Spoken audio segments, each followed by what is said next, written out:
Alright. Well, we got Squidward to give up the Curus. Hey everybody. How's it going? I hope you're doing well. I'm fine. Been just a normal day on my front, but yeah. Got more Elysium to go through. Of the disco variety. And for the funny thing is, since I learned about the character of Harry wanting to call himself Tequila Sunset, I thought, would it be funny to put Tequila Sunset in the title? And it would have been, but I don't know if Twitch would allow the word tequila to be in the title. So, I just went with Sunset. It's almost impossible to get a fire going in this near to the ocean. Yeah, you don't really get bonfires very easily here. So, in the last part, we got the Curus because Gary here fucking stole the armor and put the clothes in the trash can, and not just that. The way we learned all of this is because the mug that we got, the racist mug, was his. So yeah, that mug finally came round to actually helping us, and I cannot be happier about that. That makes me so happy to know that finally that mug is not in my inventory anymore. Never mind, it's still in my inventory. Oops. Anyway, forgot it was an interactable. But yeah, I'm now gonna be going through a little more. Let's see, empathy, visual calculus. Now let's equip those. But yeah, we now have the Curus, which is +1 to volition, +1 to pain, God, I cannot speak. Pain threshold, and -1 to empathy. And I also got this bow tie, which is a +2 to drama.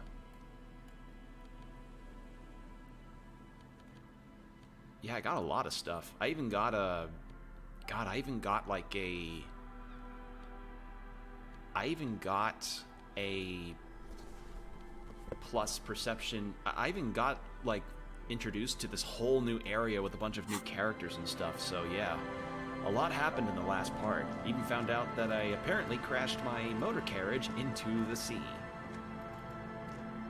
Can I not pick that up? I guess not. Now Schwat is over here. Montreal. No boat in the boathouse today. That's a boathouse? Ooh, savoir-faire, -1 visual calculus. Okay. But yeah, we found Lena's husband, and Lena is, if you don't remember, is the woman in the wheelchair that we encountered at the Whirling in Rags at the beginning of the game. And this is her husband over here. He is a cryptozoologist, who is... That patch of reeds over there, it's a great place to hide something. Kind of out of the way, being so close to the water. What's this about? Nothing. Just a hunch. The hunch passes, leaving you there, by the old boy bobbing in the water. Time to go.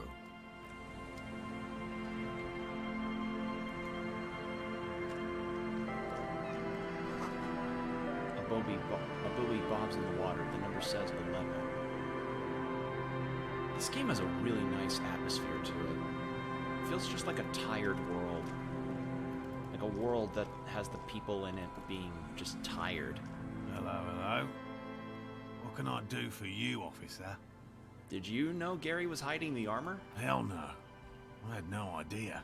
And I'm still cross with him, to be honest. It's not like him. He's got his quirks, but dishonesty, disloyalty are not one of them. Thanks. Yeah, this douche right here stole the armor and put the victim's clothes in the trash. Like, what was he thinking? Like, apparently this is out of character for him, but like, what? He's still glad his friend stood up for him. Crypto-fascist! Oh, that's beautiful. Lena seemed pretty eager for you to return. And I'm eager to return to her, I assure you. But I can't leave before we've finished with these traps. My wife understands that just as well as anyone. He looks south where Lena would be. Come on, Morale. We've been soaking out here for days. It's time to go back. And leave the traps? Absolutely not. I won't let Lena down. Come on, she wants us back. I'm soaked up to my nuts over here. We'll both catch reed crabs if we don't dry out soon. I'm picturing Squidward saying all of these lines because of how close his voice sounds to Squidward, and it's making this way funnier. It's actually doing a lot for me. Won't let Lena down? Sounds like the cryptozoologist's wife. She has a special connection to the Phasmid somehow. I didn't know the Phasmid was so important to Lena. Of course it's important to her. She's seen it. A verified sighting, on record. One of only 4 this century, and it's hers. She saw it? Really? She sighted the Phasmid? She didn't tell me that. Yes, that's how we first came to know one another. Aww. But that's her story to tell, not mine. Aww. Needless to say, you must ask her about the mysterious Phasmid. Suffice to say, it's long been our dream to find proof of the Insulindian Phasmid together. I can't abandon course now.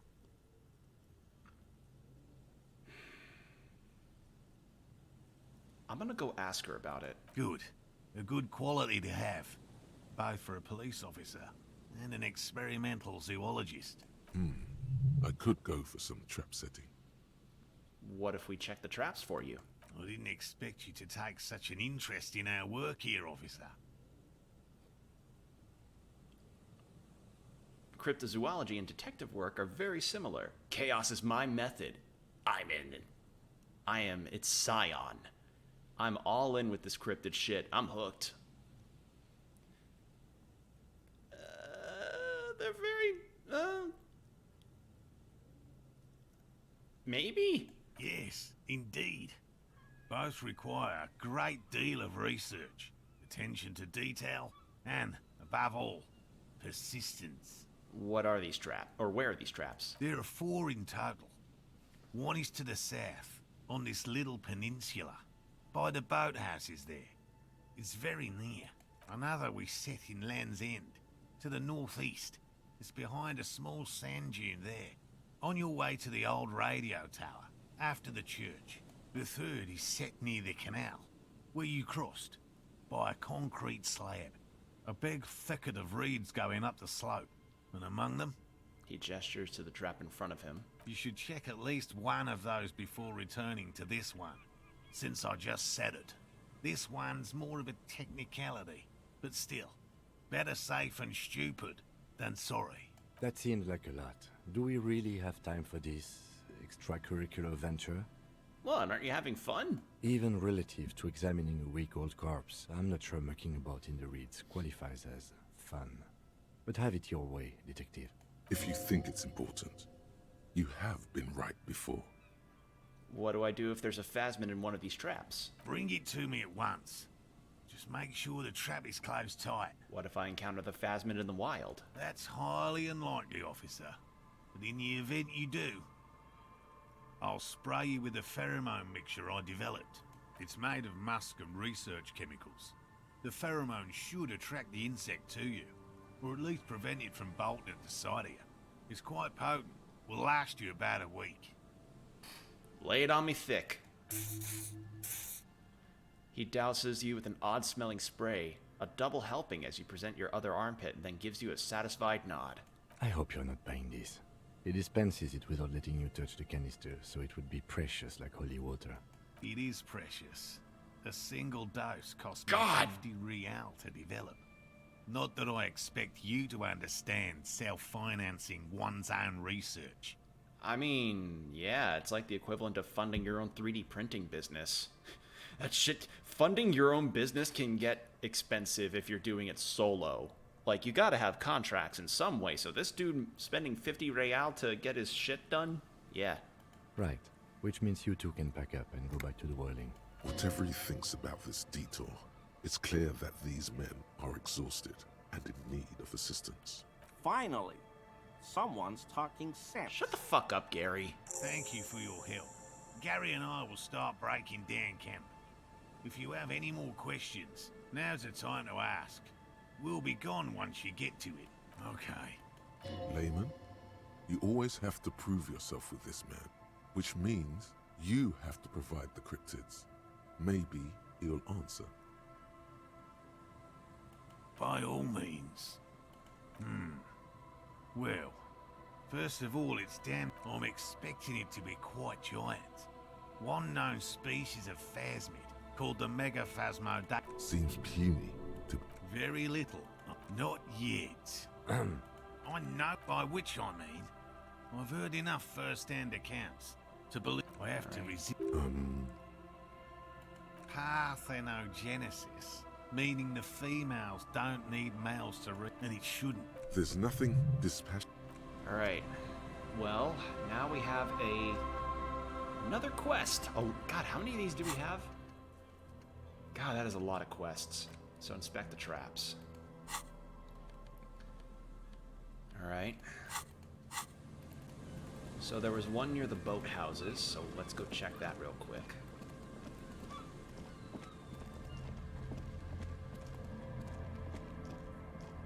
There's a trap in the reeds at your feet. Looks like the same one you saw Morel set before. Same mesh, same wiring. Look around. Behind you, the ruins of a residential building rise over the reeds, shielding them from the wind. The reeds rustle confidently.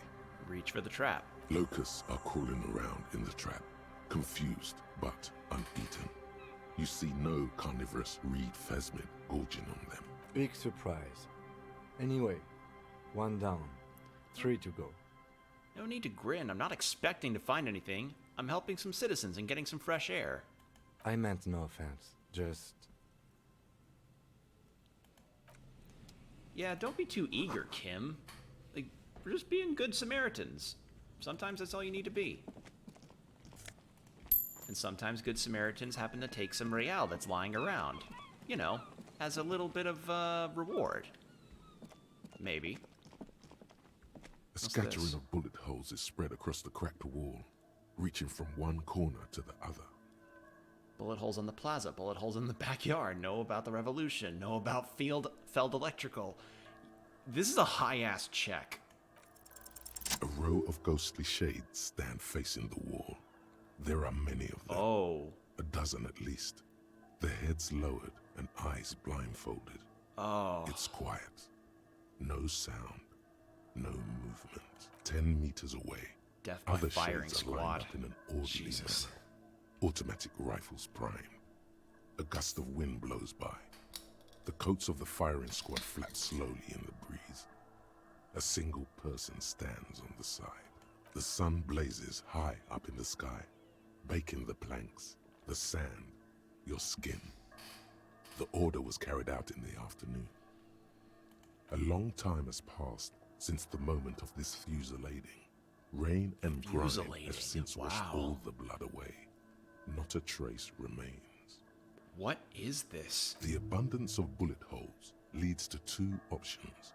Either an inordinate amount of executions were performed here, or they did not use a conscience round, where only one soldier has the loaded rifle.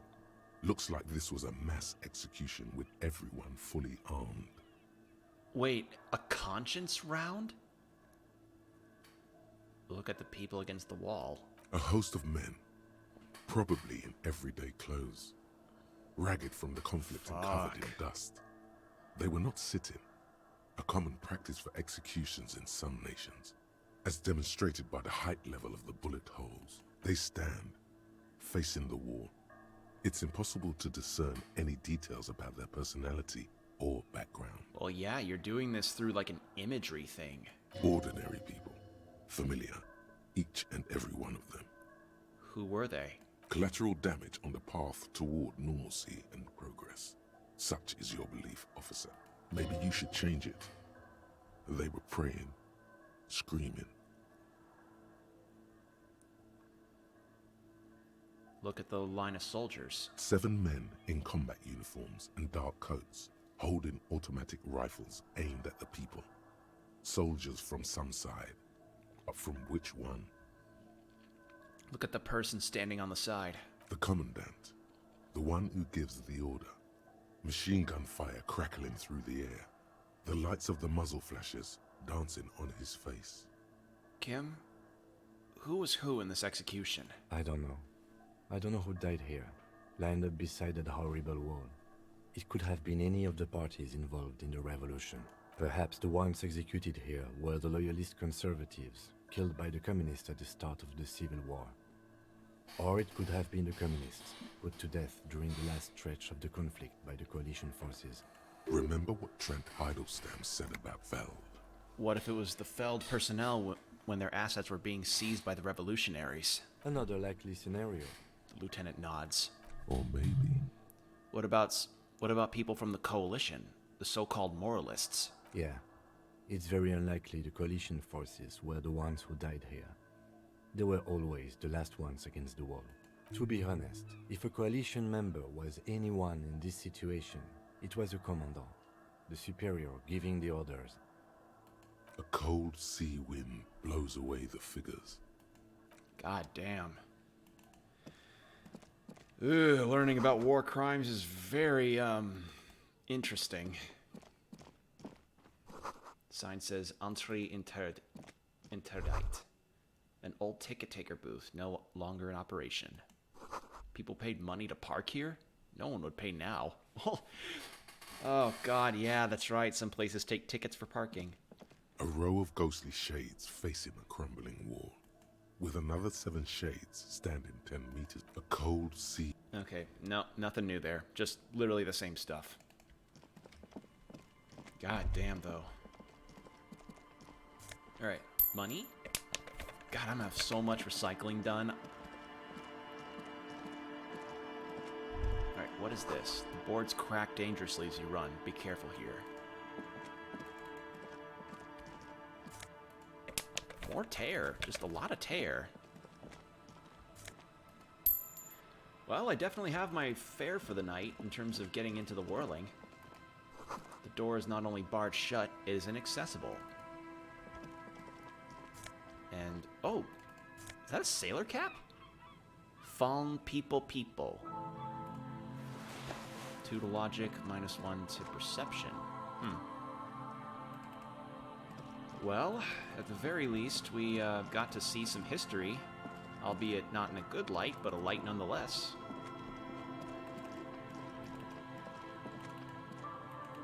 Alright, none of this is selectable. This is like the edge, I think, of the map, right?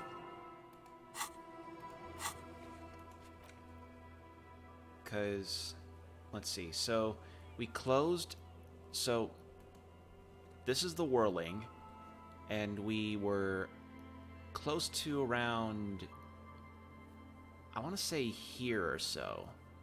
The fishermen's shacks were here, so I'd want to say we're close to this area of the map, like this bottom left corner. So, yeah, that's probably the best thing I've got to say in terms of relation as to where we are. But yeah, that was certainly interesting to learn, and we got some new equipment. Logic and perception. How's my logic, actually? Perception's a 6, logic is a 3. Okay. Alright, so he said one was at a... Oh, he's gone. Alright. I'll come back to this later because it's the most recent one that's planted.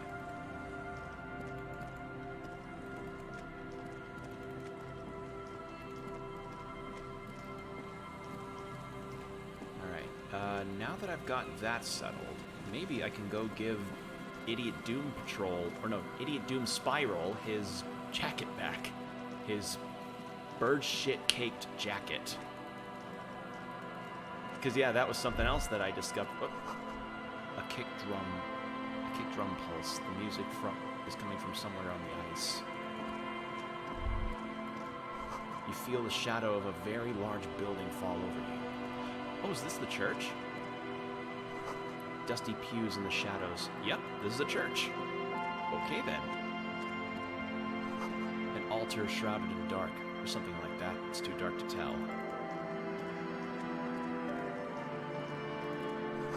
The sign reads St. Broom, 1147.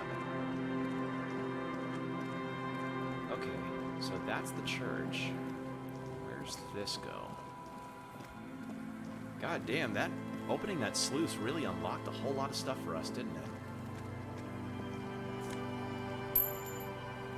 Montreal. I have no idea what that is. The rusty gears used to turn the whole machine.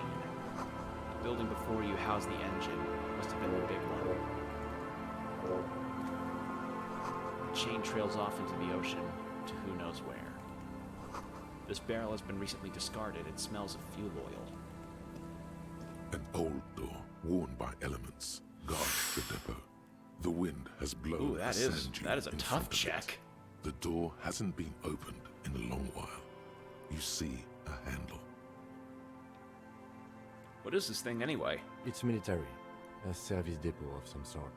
Used to serve what? The washerwoman mentioned a depot at the coast. She said it was for moving ammo and cargo across the bay.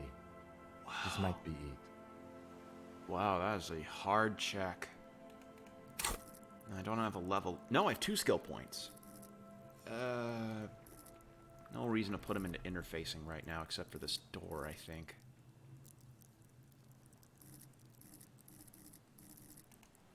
What have I got? Let's see. I think I've internalized all 6 of these so far. So I can internalize 6 more. So I've gotten some kind of superstar. Mazovian socioeconomics, regular law official. And indirect modes taxation. I'm sorry, did I just see side bitch ideology? I'm reading this one. First, if you have a side bitch ideology cooking somewhere, don't sweat it. Fighting indirect taxation for the Gossamer state is compatible with all creeds. It's cool like that. You're a cool anarchist now. Unless you don't want to be an anarchist, whatever. Stuff this meal ticket in your eye sockets and let's see what we can steal some. Let's see if we can steal some love back from the robber barons at the Customs Agency and the banditos at the Insulandian Financial Oversight and Competitive Competition Committee. So this is the anarchy stat. The suicide of Krasmazov. And this is about learning Communist Party. And the fancy art thing called Wompty Dompty Dom Center. Because apparently that's real.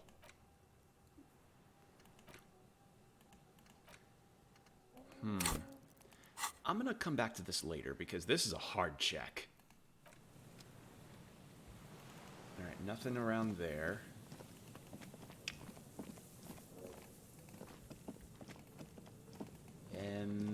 Ooh. Money? A shirt. Rhetoric and empathy.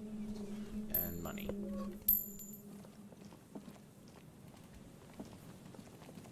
Alright, we are definitely reaching the corners of the map by now. The boardwalk rises to your south. It casts a long shadow over you. It's smiley time. Emote up. A familiar apparatus lies among the reeds. Another one of Morel's traps, weighed down by stones to keep it in place. Combo, what would I do without you reminding me about that? Thank you. Oh, and if you're wondering if I saw your tweet earlier, I did. You essentially just made a how to basic animation.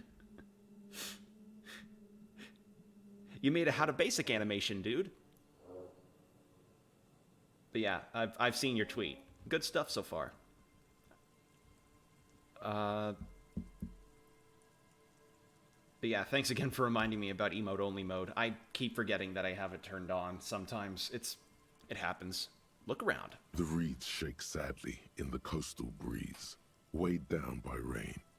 They seem to be waiting for something. Reach for the trap. This trap is also full of panicked locusts.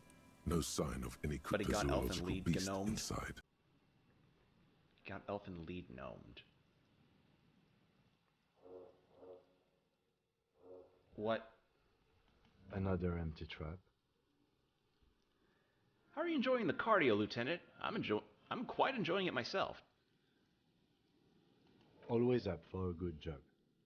Otherwise, would I still be on this case with you? The very end. Let me see that video again. The light bulb, the piggy bank. Oh yeah, the gnome. Yeah.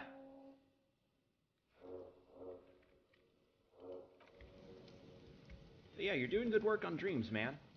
Glad to see you're enjoying yourself with it. How have you been, by the by? I forgot to ask you about that last stream. Cigarette butts cleaned away under the rock. Brand Teal Mortiri. You take a mental note. Teal Mortiri seems important somehow. Someone's made campfire here not long ago. You're doing good? Good. Glad to hear it. Class is going all right? Pass your midterms? This ladder is too rusty to climb. The sea air is eating it away. Scented scarf. +2 to shivers. -2 to physical instrument, +1 to shivers. My god. Tiny inlets there, off in the far distance, where the post trails onward. Yeah, all good. First paycheck. Oh, sweet! First paycheck. Congratulations. How are you gonna... I hope you enjoy that paycheck.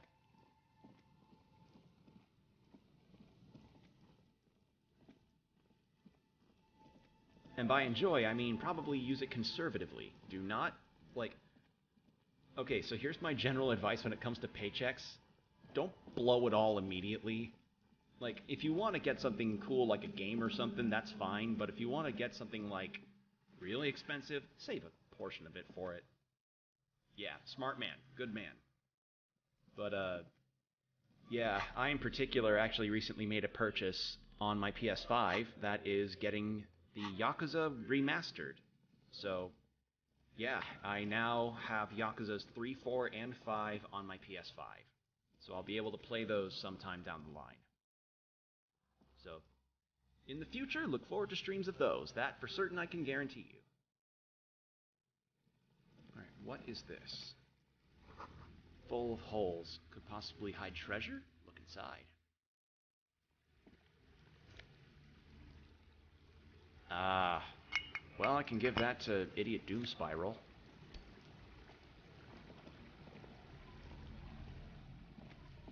Wait, how the hell would he hide a whole... Who would hide an entire bottle? Fucking weird.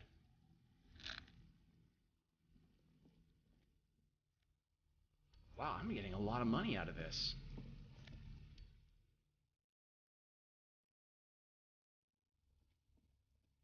Oh, there's some real there. I must have missed it.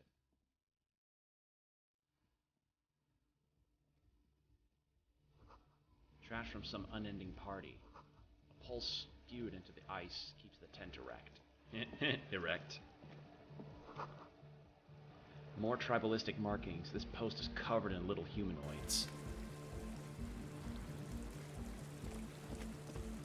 I can hear music. Painted with pastels, someone is trying to bring cheer into the world. And it must have been taken a lot of patience to do this. A shaggy-looking girl in her late teens or early 20s kneels on the ice with an electronic contraption in her hand. Hearing you approach, she looks up. Oh, hello there. It's cold out here, but she's not wearing a hat. She must be freezing. Sure, I'll turn into that oddball. Dear child, it's freezing. Where's your hat? Huh? She looks up at you distracted. Maybe she didn't hear you. A little louder. I said you should have a hat on. So should you. Come to think of it, I should. Where would I get one around?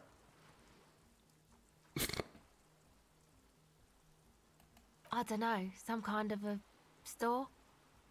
Maybe a general store? Look, man, fuck the hat. What did she just say? That's not how a civilian is supposed to address an officer of the law. Is that language really necessary? I'm sorry I said fuck the hat.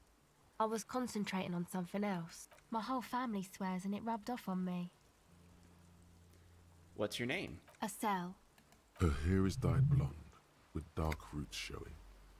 There's a coarseness to her features, some masculinity below that timidness. Sell who? I'm not a young suitor. This is official police business. Okay, it's Burger. Did you see the Elden Ring gameplay?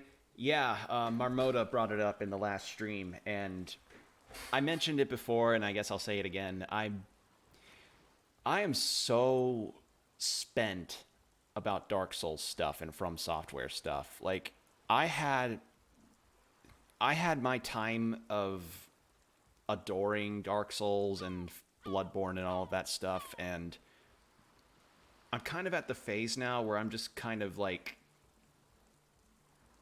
not dismissive, but just not rabid about the news, anything that From Software does. You know?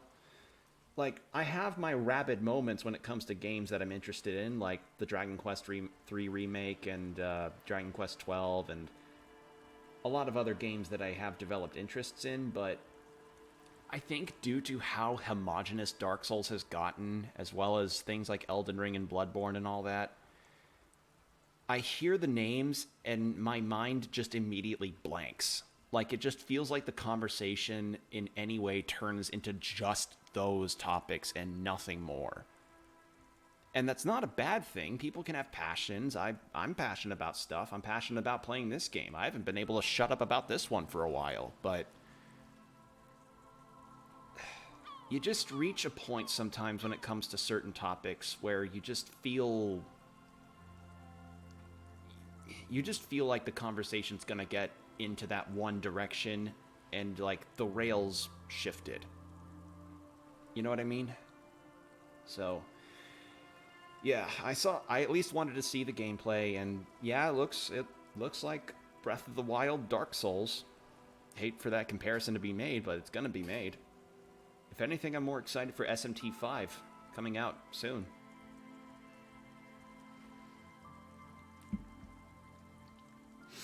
Because apparently that game's good, even though a lot of dumb people keep fucking comparing it to Persona 5, which is just... Also, I just realized I could have made a I ain't got no fingers joke on that animation. Oh, that would have been funny.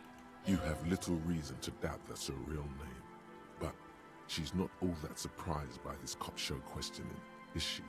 What are you doing out here in the cold? Recording, I guess. And what is it you're recording exactly? I think I'm recording cracks in the ice, but there's no way to tell. Not without headphones. I think I just recorded your footsteps too. Not sure how that will sound. Wait, what happened to the headphones? My boyfriend sold them. What for? I don't know, man. Things. Just stuff you need for life. Everything checks out, sire. Drama stop. And what are these recordings for? The cracks, the footsteps? The musicians in the Elysium used them for making music. They looped the stuff, cutting the tapes together. They make music out of cracks in the ice and keys jangling. Crazy sounds like that. It's hard to explain. Just nod. Anyway, I thought I'd make some too. It's supposed to be, like, a music place anyway. I don't really know what I'm doing. They use synthesizers too. I don't have a synthesizer. She looks at the recording device, the thing she thought would fill her hours with joy and escape. It's turning out to be an empty fantasy. She feels childish, very useless all of a sudden. Aww. The sharp drop in endorphins is almost visible, like a warm blanket has fallen off her shoulders. The wave of chill, the quivering jaw, indications of a drug high. Oh. Take this, your call. Lieutenant begins to take off his jacket. No, man, fuck that, I'm cool.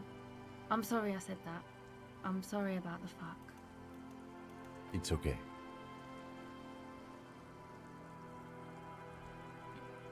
Now this is where a hat would come in handy. Yeah, maybe you were right about the hat. You said it's supposed to be a music place. What is? That? The boys think it could be a place, like the Palaceum or something. Stupid. It's really not gonna be a Palaceum, that's for sure. The boys? Yeah. Andre and the guys, they're inside, in the tent. And why is that? Why are you freezing out here while the boys are inside? They got too much stuff crammed in there. No room. Stuff like? Music stuff mostly. Like this tape recorder, but bigger. And there's piles of it. Why not just leave some of it out so you don't have to freeze? That stuff is more expensive than I am. More expensive than any of us, really. Oh, her Doesn't boyfriend's matter. an ass. I can take the cold. Oh, her boyfriend's such a giant douche. I have some other questions. Go ahead. The tape recorder lies on the ice like a discarded toy. Pick it up.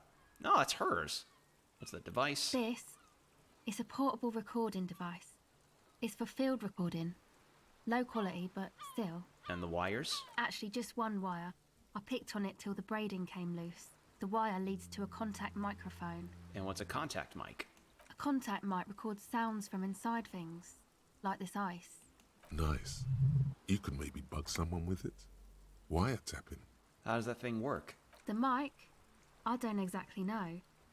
Somehow it doesn't pick up vibrations from the air. The book said it only picks up structure-borne sound, if you like technobabble. So... Huh. Where did you get the mic from? Same place I got the recorder from. The Palaceum. What's the Palaceum? Oh man. You haven't been to the Palaceum? It's the coolest place in this whole drug-addled shithole. It's a music club and a synthesizer workshop on Boogie Street in Jamrock. Musicians live there, like real musicians. I once saw Arno van Eyck. Thinking about it really cheers her up. It's a long way from here, though. Sounds like a place for Oh. See, now this is a line that Measurehead would have said. Measurehead would have said this line. Sounds interesting. Who's this Arno guy? Oh yeah. Guess you wouldn't know Van Eyck. Or really be a Palaceum going kind of person. I get down. I don't know what that means. I grind! I don't know what that means either. It means I'm hip beyond my years. Nor do I. But I have a concrete evidence that I rock in the form of a wrecked tape player and a completely trashed hostel room. Neither do I. I actually have no idea what I'm talking about. Get down, grind.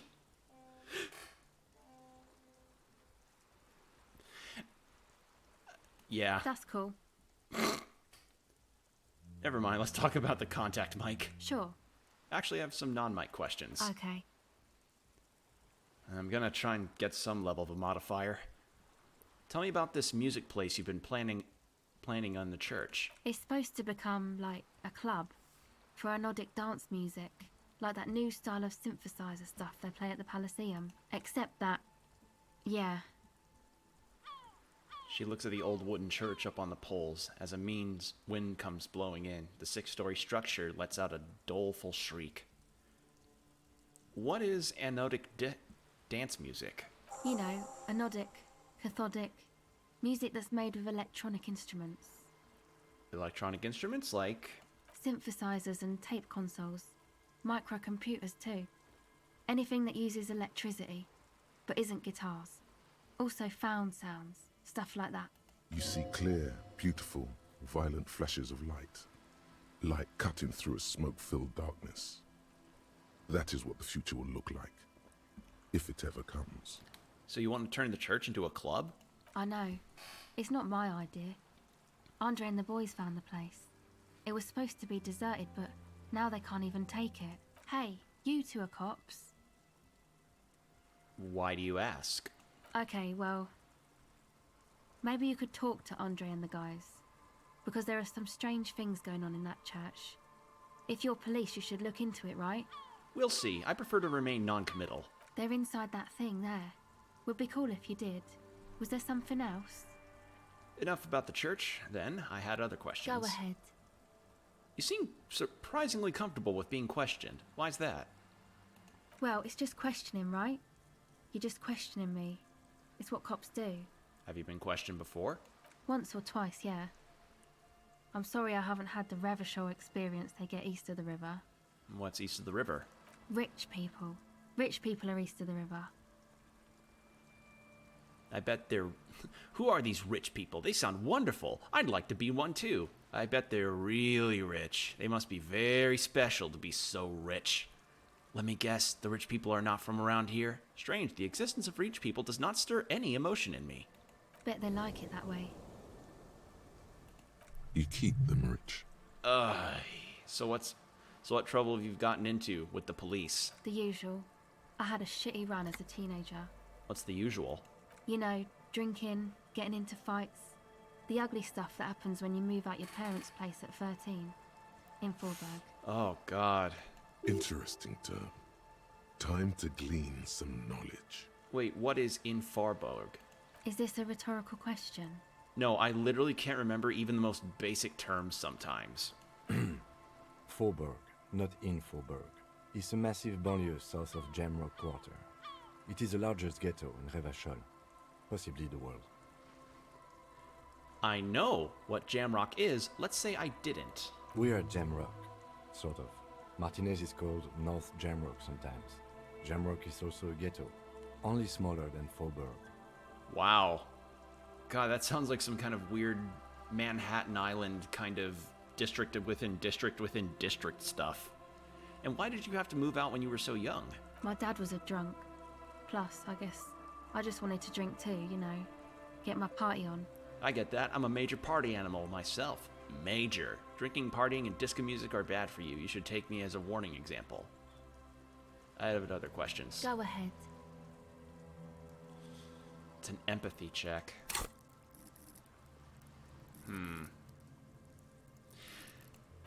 What was... I can't change clothes mid-conversation. Okay.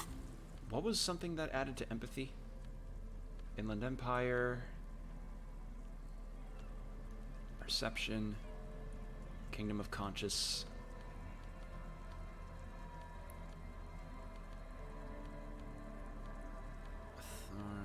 Esprit de Corps, Suggestion, Esprit de Corps, Esprit de Corps. My dog's in that phase where she wants to go outside and play but realizes how cold it is and runs back in and tries to repeat the cycle. My dog's not like that. It's cold enough outside to where my dog is fine with the weather, so she bounds around a lot. Like, it hasn't started snowing yet here, so she's been... My dog Bonnie has just been absolutely going nuts on occasion. And because I or my dad are usually the ones that give her some fetching. Hello again. Because it's either me or my dad that gives her fetches. She usually looks at us and thinks, "Oh, is it time for some action?" And we're like, "No, Bonnie." I was about to say she has a short coat, but I saw Bonnie's picture too. Yeah. She's a Labrador, and Labradors love activity. But the tent is just tarpaulin fabric covering a pile of stuff. The flap is open. Inside, 3 young men are listening to some new form of music. It's like nothing you've ever heard. One of them looks at you. So, what I was about to say, my dog... See, the thing is, I would actually be keen on giving her some more exercise, but she did a very bad thing recently that, didn't do her very well, which essentially means, like, okay, I need to wait for her to get better before I feel comfortable taking her out again. You're probably thinking, well, what did she do that caused you to be cautious about giving her exercise? She ate some leftover Halloween candy, wrappers included. So, yeah, her system, I think, might have gotten a little bit, shaken by that kind of input on her. And, yep. So she's looking a tad bloated, but if anything, she's just kind of looking like she ate a lot. So my dad's saying not to worry too much because her attitude hasn't changed much. She still bounds around. She still tries to hop up on me when I try to feed him. And, you know, she's still spirited. It's just, you can't be too careful sometimes, especially if your dog ate chocolate. You cannot be too careful about that stuff. She got some spooky shit. Yeah. As well as some spooky shits. Apparently she even pooped out wrappers. And funny enough, her stomach looked so bloated. I was like, man, poor girl. I was patting her stomach, patting her belly. I patted her a bit and she started tooting. So it's like, okay, she's also a bit gassy. So that's fun. Come on, get in and close the flap behind you. The warm stuff's getting out. It's safe to assume this is their leader. Or at least he thinks he is. Squeeze in. Sorry, we barely have room for one. You go ahead. I'm too old for this. I'm actually not, he thinks. I just dislike delinquents. I'm sure you will feel right at home. I'll keep watch.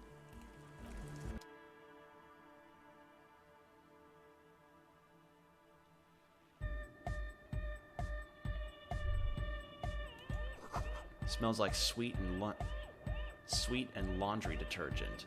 Sweat and laundry detergent, plus a trace of something else I didn't read in time. A pile of nasal sprays, brand Nosafed Ultra. Canisters filled with what appears to be water labeled distilled. A speaker, the big kind they use for live music. A young man with peroxide blonde hair holds up a Harman Welshi tape player, nodding along to the music. He looks at you with a knowing smile and says, as though you're supposed to be sharing some tremendous evangelical secrets, Hardcore! Is it? It's hardcore! You're just gonna keep saying hardcore, aren't you? I don't know what to say to that. Skibbity, skibberdanger. I am the rearranger. your cop training did not prepare you for this. What to do? Could there have been a right way out of this garden of forking paths, you think? Oh, yeah, that video. Dude. Yeah, believe me, I realize how lucky I am that Bonnie just has some gas and not that.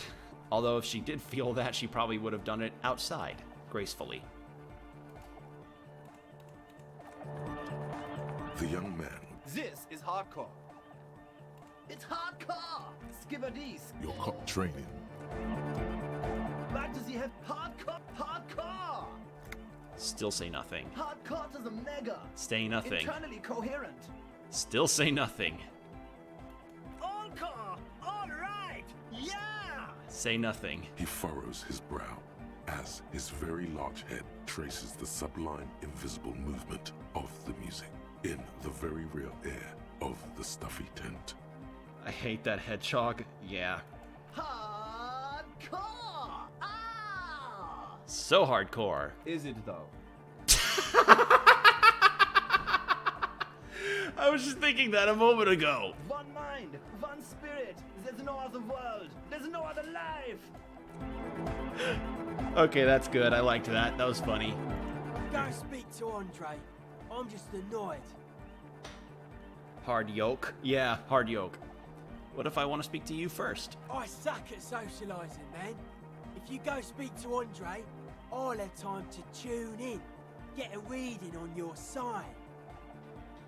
Before he finishes talking, he's already turned back to his tools. That's ridiculous. See? It's already going wrong. Sign is off. Scared, angry. It's hard to say which this man is. He's just scared. You see a youngish man bleaching the tips of his hair with a toothbrush. He puts the toothbrush down. Oh and my god, using extends his toothbrush to hand style in your hair, greeting. that is pretty in there. Hello, I'm Andre. It's a pleasure to meet you. Shake his hand. His grip is strong, sweaty, and warm. He's trying to project and inspire confidence. This is my posse, Noid, The young man with earrings looks at you suspiciously. and Egghead. Egg!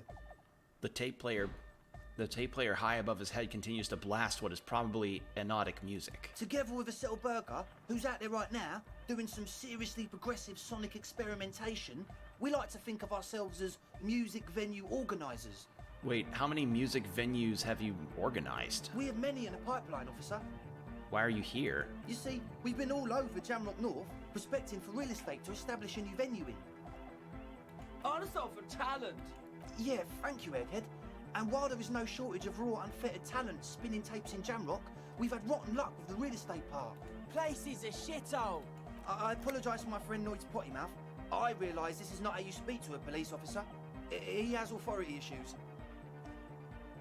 No, there's no need. The place is pretty bad. Which brings me to the problem of occupied ecclesiastical property. I bet you've noticed the derelict hive of narcomania on the coast. An attempt to pander to your perceived conservative sensibilities. No person his age would ever use a word like narcomania with a straight face.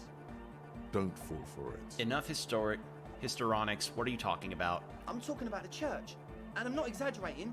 Even a place of spiritual refuge can become a magnet for all sorts of dopeheads and burnouts if left unattended. Ah. Dopeheads! Burnouts.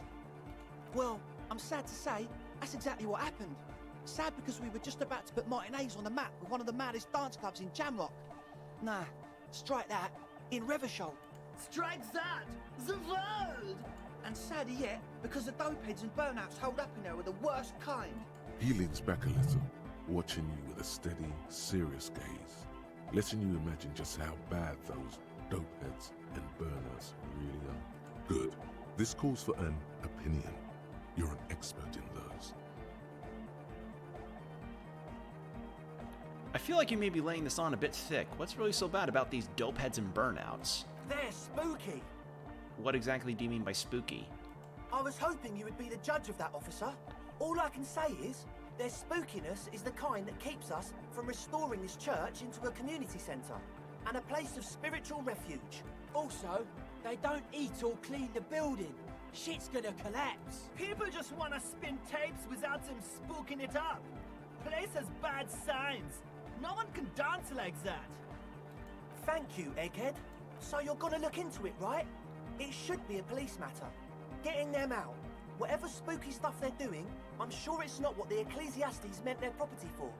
I'll look into it. Tell me more. All right, man. Andre's obviously very happy you took him seriously. The whole tent is. The boys exchanged giddy looks.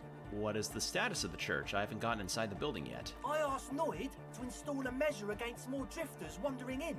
A padlock. It's a temporary fix. Just something to contain the situation. I had to do it in an hurry. Not my best work, but it should hold for a while. What about the key? Of course. Noid, give the officer the key. All right. Reaction speed. It's as if Damn time it. is frozen somehow. You think you can sense the key moving in the air. Yeah, this is going to be way cool. Don't ruin the cool by overdoing it. Raise your hand in front of your face with minimal effort. Blam! Straight in the eye. Straight in the old eye orb. God damn it. Looking ball. Thanks, reaction speed. A stabbing pain. Tears stream uncontrollably from your right eye.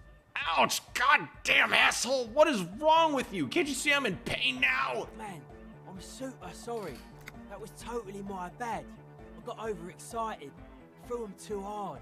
I'm sorry. He looks like he's genuinely sorry. He didn't throw them better.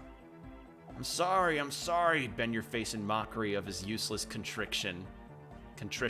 You almost murdered me. A cop! That's use of lethal force! I really am sorry, man.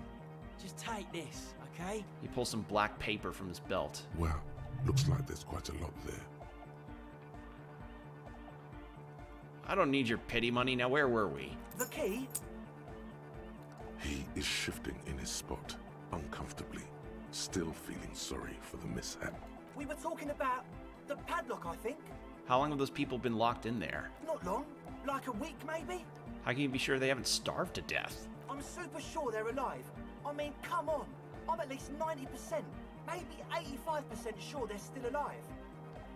85% is not good enough when you're dealing with another person's physical well-being. I literally just had to decompose.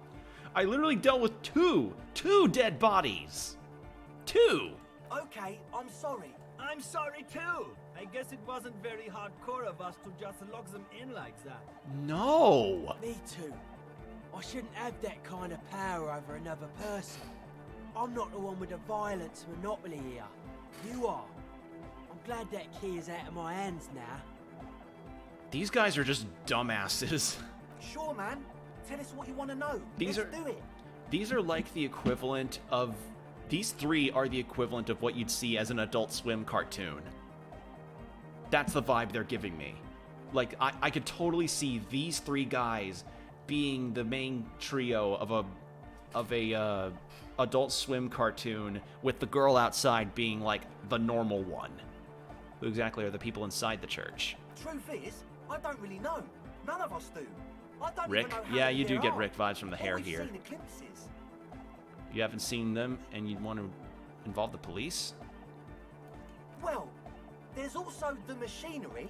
This machinery is of the deeply mystical variety. When I first scouted the place, back in February, it was abandoned, empty. Took some time getting the crew together. So about 2 weeks ago, we came here hoping to set the stuff up. Suddenly, there are all these strange machines lying around in there. One of them has wires running into bowls of water. Wires into water. Never seen anything like it. Andre, tell him about the feeling.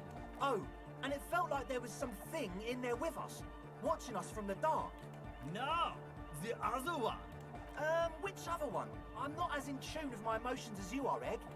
Felt like silence. Awful silence. But you haven't physically seen anyone? Not exactly. We've just seen someone who we think is a woman go in and out of the church. A couple of times. And we felt someone, or something, eyeing us inside. But that's kinda it. What was that about some thing watching you? Like, you aren't alone, you know? It wasn't quite human, if you know what I mean. It was this dark shape climbing upside down along the ceiling, like some kind of crab man. A crap man. Yeah, you know, the way it was climbing up and around the ceiling, like a crab. It was stalking a cell, exhibiting ambush behaviour. Are you sure there was a crab man? Yeah, totally. I mean, I didn't personally see it. Estelle was alone that time, but I believe her. If she comes out running and says there's a crab in there, there's a crab in there. You should ask her about it, but be nice. Don't tell her you don't believe in the crab. The implications of this are too numerous to consider. Yeah. Proceed with caution. Learn all you can before entering that dark building. Can you tell me more about this machinery? You should talk to Noid about that. I just got a distinct burnout and dopehead sign from them. Probably jacked up to some snuff station too. Probably, very likely. So how can you be sure they're burnouts and dope heads if you haven't seen them? Well, honestly, I can't. But I am. Why not? Let's go with that. I don't see a single thing wrong with that argument. I'm 70% sure they're substance users. Don't let the technology fool you. Alright, let's talk about something else. Sure. What? I know Noid has his signs, but what's the deal with Egghead there? He's a quiet man, mostly communicates through music, and by being a master of ceremonies. What's a master of ceremonies? You know, a host, a declaimer of slogans. He's a performer. Rick and David Gets the Bowie? people Oh my going. god! Oh my god, you're right! It is like David Bowie! How do you communicate with him? Well, he's just kind of here. I don't really know how to communicate with him. So Egghead is just Egghead. Have you ever really talked to him? Yeah, sometimes. When I stumble and find my way into his center, you have to hear a lot of hardcore to the mega first though. The man smiles mysteriously, choosing to let the beat speak for itself. I get it. He's a puzzle. You mentioned some kind of Acelites own the church? Who are these Acelites? Oh yeah, that's a meteor name for the founding party. Thought it'd be cool to use it. Before we go on, what do you mean by Meteoran? You know, of Meteo, concerning Meteo. Meteo? Meteo, a country, on Muindi, on the Muindi Isla. Oh, the founding party. I don't know them, but can you refresh my memory? I do Come know to them, think I of mean. it, I've never really looked them up, you know. I can't give you a precise definition, but they're a very powerful religious organization. And?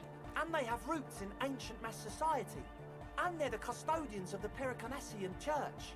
Plus, they anoint the innocents. They, made the innocentic system, no? It doesn't sound like they would appreciate a dance club in their church. You're totally wrong about that. The Pericarnassian church is about love. And Nordic music is about love. I got love for my Pericarnassian posse. Love is the relay out of death.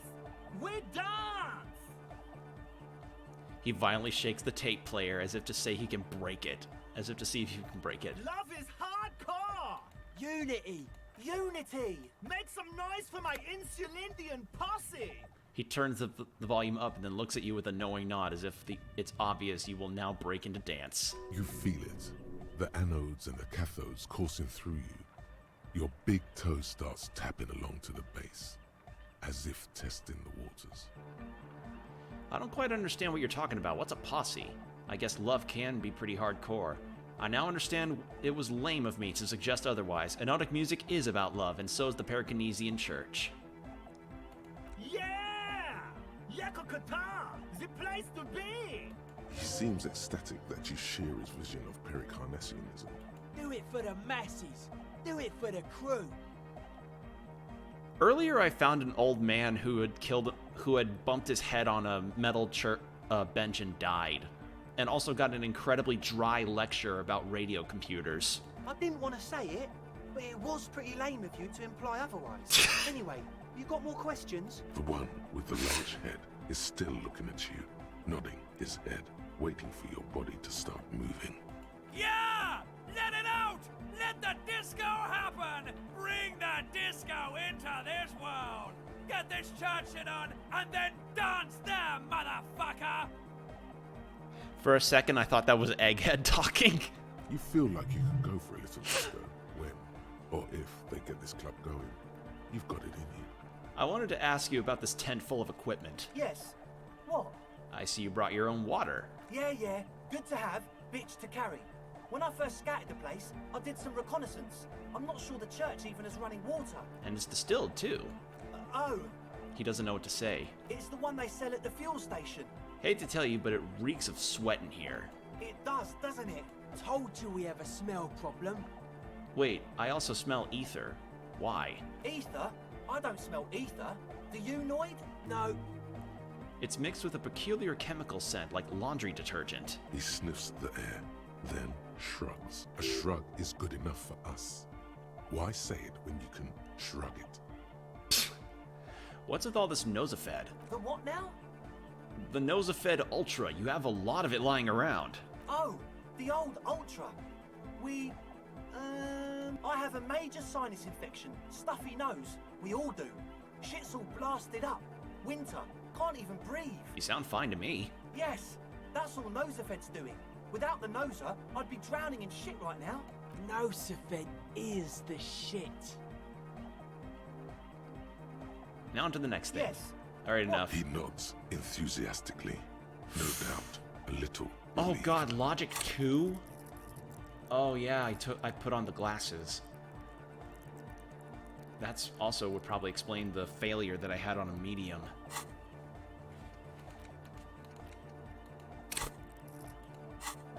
As always.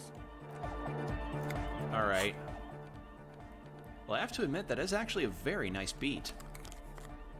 What did I have that could increase logic? Ooh. Poipo Poipo. Is that a... Ah, it's a hat. Oh my god. That is the dumbest looking hat. Oh, that hat looks so stupid.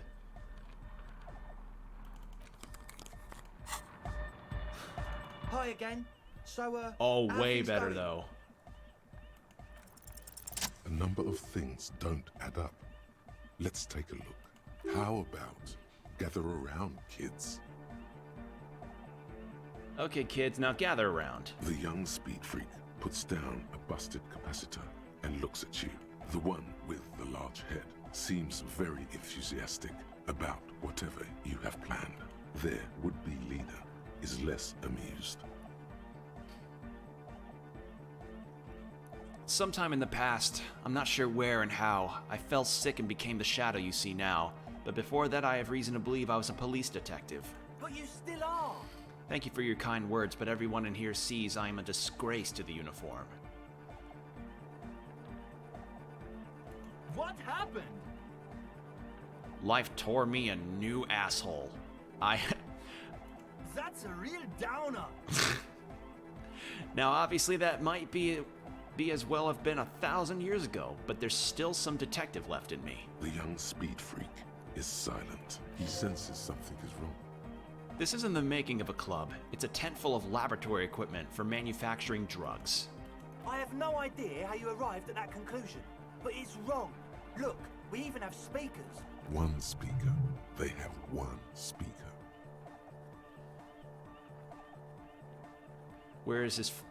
Where is his friend? Did he lose his friend? What do you mean, friend? The other speaker. You only have one. It's a one-speaker system. It's monodynamic. You wouldn't know the first thing about sound reproduction in anodic music. Other speaker. You have no headphones. Wouldn't Estelle need her headphones to spin the tape? What do you know about spinning tape? Nothing. That Nosafed is here for its active ingredient. He said it was for his nose. What more do you want? The distilled water, cornerstone of a clean lab. And of all cellular-based life, what's your point, Lawbringer? The ether in the air, a useful solvent, good for getting acting agent out of a solution. Make up your mind. First it's the sweat, then it's the ether. There is no need for me to pile any more, is there? No shit. In short, you tried using a police detective to set up a drug lab. That's... Come on, that's... Preposterous? I meant to say, not true. So what are we going to do with you? What do you mean, do? There's resignation in his voice. He's almost ready to drop the act. It wouldn't take a lot of pushing. The optimal way to go about this would be indifference. It begins by you telling him you don't care about any of this. You tell me what's really going on and we'll work from there. I can be lenient. What do you mean by lenient? No, not calling back up and hauling you off to the pen, for starters. Haven't you heard? I'm the dirtiest cop this side of the river. I'll make life hard for you using every connection I've got. Okay, man, okay. Things are just so hard for an entrepreneur in this city right now. It's not like we lied when we said we want to turn a church into the wickedest club in East Revachol. Because we do! We totally do! We just need to turn it into a speed lab before. To get our foot in the door.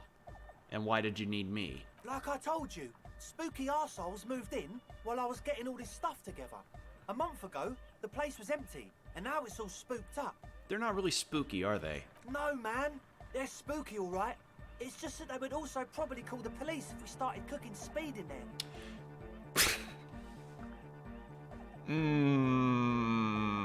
So it's essentially the Breaking Bad effect, where it's like, oh, we have a passion that we want to be able to fund, but we have no money. I know, let's cook some drugs. But the sign Jesus. was way off too. I couldn't feel the love at all. Sir, you promised you'd be lenient. This is it. Judgment time.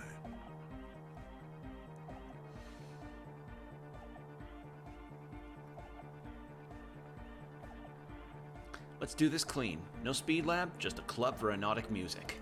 Yeah! The young man's smile widens to an inhuman proportions. His teeth beam in floodlight. I knew it. The would-be leader drops his spiked head between his knees. It's impossible now. No, Andre, it's harder now. This hard cop has come to show us how much the fish is, and the fish is always so much more. We all know there was never going to be a club for anodic music with the Speed Lab. Now it has a fighting chance. What's that about a fish? There needs to be a club for anodic music in there. Needs to. Everyone hates each other. Everybody hates it here. It's all just drugs and we're slaves and I can't. We are running out of time. We need a win, Andre. I promise this will be a win. We won't cook speed in there. We'll do it clean. We'll do it true. We'll do it sober and real and beautiful. This will be a victory for the light. Right, let's call this incident crime prevention, but I have my eye on you. Okay, we'll try to do it without the drugs. I somehow managed to prevent a speed lab from getting made. I like Egghead. I like him. We'll do a straight club up in there, spinning the maddest reels, and nothing but, I swear to God. Okay, Egg? From here on, it'll be straight all the way. That's it for now. As always, we'll be right here, waiting patiently for the news. Yeah! Wow, to think it is 8 p.m. already. I spent so long talking with them in there. Woo! But yeah, that was interesting. Yes? Alright, let's talk to her. Tell her, hey, they're not doing the speed lab The anymore. shaggy-haired girl kneels on the sea ice. She looks up as you approach. So you talked to my associates, right? Are you going to help us? I'll help you, all right. Great. Let us know if there's any progress, will ya? Your associates tried to We've use... been waiting for weeks here. Your associates tried to use me to set up a drug lab. I'm guessing you knew of this plan? I did, and I'm sorry. For what it's worth. Which isn't much. This is why I didn't go into the tent. Typical delinquency. You don't get to choose your posse, they choose you. Mine are idiots, but they're mine. I tried to talk Andre out of it. I even tried not to lie to you. Aw. She's just... Indeed. She's a good she one. She merely tried to omit the truth instead. Instead, you opted to omit the truth. It's the same thing. I know. But I knew you'd see through their plan too. I'm not an idiot. I should have been able to control them. And I will in the future. I promise. See, now I was only able to see through it because I put on a hat and glasses. May I ask? What did you tell them? Do what you will with your dance club plans. Just no drug labs, please. Thank you. I'll get them under wraps, I promise. The others told me you went inside the church. What did you see in there? Oh, that. You're not going to believe me. There's no point in me telling you. She's less prone to blurt it out, Crab Man, than the others. We'll see. Go ahead and tell me. Okay. I went in and I saw a woman next to one of those machines there. Noid calls it a mainframe. She was dressed like someone who's been raised by their grandmother, you know, strange old clothes. Had this absent expression, didn't say anything, just stood still. That's not especially frightening. And then, you know, right behind her, a man crawled down the wall. Upside down like a crab, down the church wall. I think the woman didn't even know he was there. He was completely silent. Oh, that's Oh, that's a creepy image. Like, you know what that reminds me of? You know that I don't even know if it's a comedy. It's your thinking cap. It's my thinking cap. It's my logic cap. It's what I use to see logic in all this bullshit. But yeah, there's this anime/manga that's been going around, and it's about this girl that has the ability to see truly horrific Junji Ito-esque monsters in her daily life, but no one else can. So I can imagine Acel probably damn near pissed herself from that. He stopped right before he got to the floor, then just hung there like that, looking at me. Right at me. I fucking turned around and walked out. End of story. Like a crab, you say? What did this crab man look like? It was too dark. I couldn't tell exactly. Come on. She obviously could. She already went into detail. Come on, quit stalling me. What did he look like? He looked like a banger, okay? He was all muscular and stuff. Had a mesh tank top. I know it sounds ridiculous, but that only made it scarier in a way. A crab and a banger? Yes, a banger. As in a mess gang member. I know what it sounds like, but that's what I saw. You were wrong. I do believe you. Why? What do you stand to gain? Nothing. Anyway, what else? I'd like to know more about your associates. My associates? I haven't got much to say about them. Just, what do you mean? You must know something about them. Of course I do. I just don't tell people about my friends and who they are and so on. I don't provide information on them. What about yourself? Me? I'm a silver bird. Ah, okay, but maybe I'll ask about all this. Don't know what makes you think it'll be any different later, but... Alright.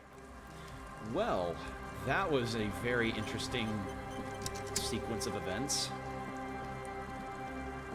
I'm just gonna check around here and then try the church. But yeah, it is already super late in the game. Then apparently I unlocked some kind of fast travel that I didn't... But I don't know how to actually access that right now. I actually haven't really unlocked any of that. Because it's not by map, it's gotta be by something else, like a boat or something, or I don't know. But yeah, it's only day 3. Yeah, that's the weird thing. It's only day 3. It's only a fucking Wednesday in the game right now. All of this happened in the span of 3 days. It's incredible. Like, it really is. Like, the amount of density that of world building I've experienced in this game is absolutely worthy of study and repetition. Heavy Well, wooden not doors, repetition. more than twice your height, stand shut in front of you. The rectangular repetition. seam-worn ornamentation appears in stark contrast to the padlock, carelessly drilled into the wood. Not repetition, but it's worthy of study and for other people to attempt this level of depth in terms of world building and writing, because yeah, I can barely think of any games off the top of my head that reach this level. And I'm only like, what, 10 hours-ish into the game? Inspect the carpentry. The carving on the door is block-like and angular, like the church itself. Two large beams shoot downwards, sinking into the wood before they reach the threshold. Run your hand over the beam. The surface is smooth from the wind, but moist to the touch. Take a closer look at the padlock. This cheap-looking padlock is sturdily built. It shackles together a hasp and a staple screwed into the wooden door. The lock is adorned with a yellow sticker. It'll be easier to break the staple than the lock. Also, that sticker is interesting, somehow. We'd solve all this world's problems, be in a futuristic society, and develop affordable healthcare if days were this long. Oh my god. Well, the lock turns easily. You hear a click as the shackle pops open. Let's go. A great whoosh of air rushes into see, the the thing dark is about innards that of is the like, church, as though rushing to fill a great vacuum. it's weird, the fact that October's already done. Like, you say if days lasted this long, but time moved fast. In the heart of the city. And it's still moving fast, to some extent. Which feels really weird to say. Whoa. Dude, this looks cool. A strange stillness fills you as you look ahead. You should walk here, not run.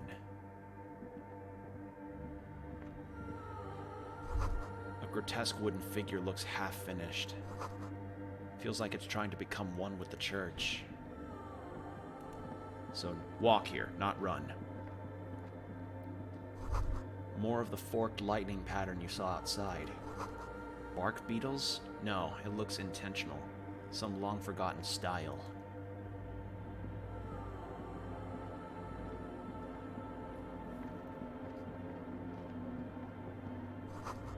The blackboard is filled with complex equations. They look recent.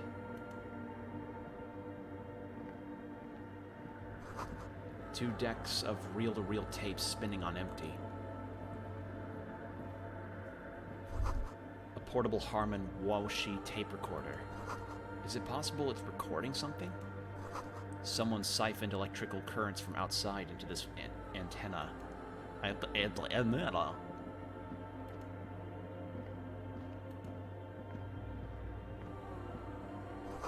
The bowl is filled with water, and a live wire runs directly into it. The silence in this part of the church, it's almost palpable. All the shifting matter and shuffling of living things is gone. Nothing seems to exist beyond the church anymore.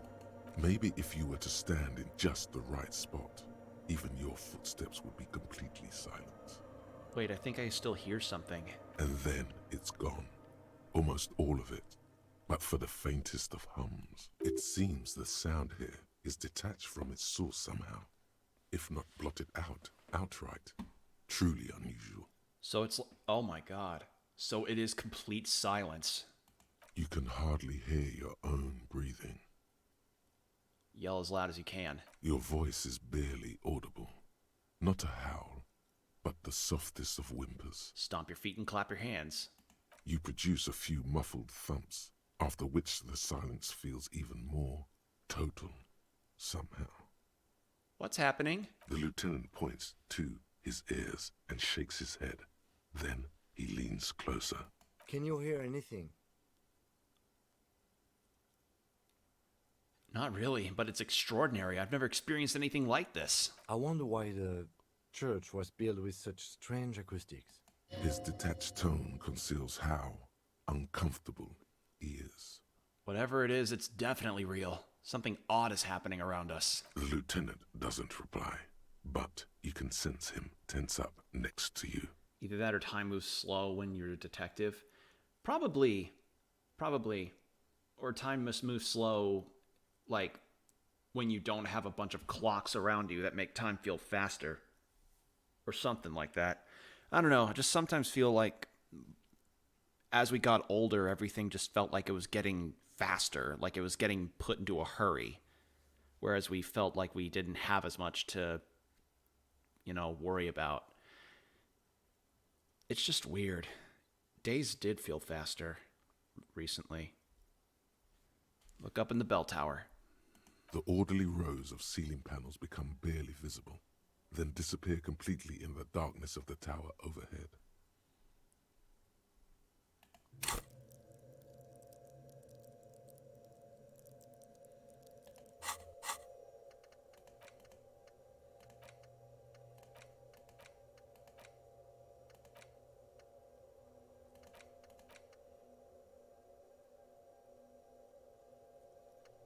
I have 3. Wait, do I have 3 skill points? Oh, I have 3.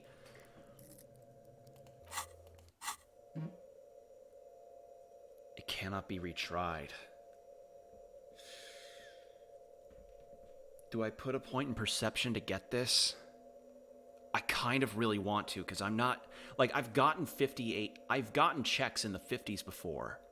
I have, but... a lot of those were white checks. This is a red check.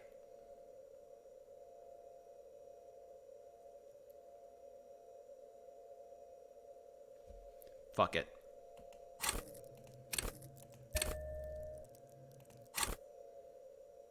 Better.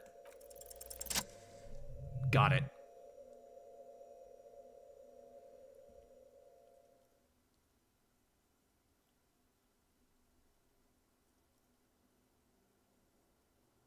It's like there's something moving up there. A shadow has emerged from the tower and it's making its way toward you through all the other shadows. Follow the shadow's movements. It's not a shadow anymore, becoming more substantial as it gets closer. The shape of an animal descends.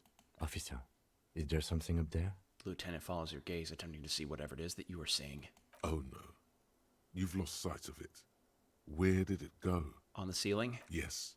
The darkness makes the ceiling feel infinitely far away. It's climbing. Climbing down, holding on the beams. Blink. Oh my god. You see something hanging from the rafters, looking straight at you with dark eyes. Maybe it's possible to talk to it.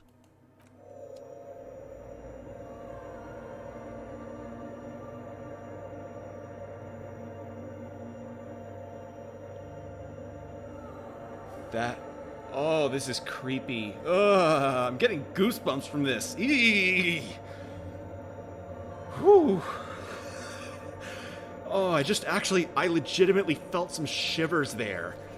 Ugh, good job, game. Oh. Wow. The shadow is a man. Whew. A man made of the same stuff as the carpentry of the building. He is studying you intently. The crab man. Say nothing, be quiet for now. The man leaned forward a little, fixing you with a steady, unreadable gaze, then speaks. Habitual alcohol use has made you into a scared little pussy, Holmes. But don't worry, everything's gonna be alright. You come to the right place. The right place for what? Here you can receive the mother's love. And when you're ready, Tiago. she will take your hand and lift you out of the despair at the bottom of that bottle. This man is obviously a habitual narcotics user. Do we really need to question him? I'm put off by this religious stuff, he thinks. And maybe the ceiling climbing, too. Yeah. It's all very hard to square with the lieutenant's own view of reality. I mean, considering that this dude is literally climbing around like a fucking symbiote. Like being dark, weird, creepy Spider-Man. Actually, wait. Spider-Man if he was Rorschach. No. Spider-Man if he was... Who's a crazy hermit dude?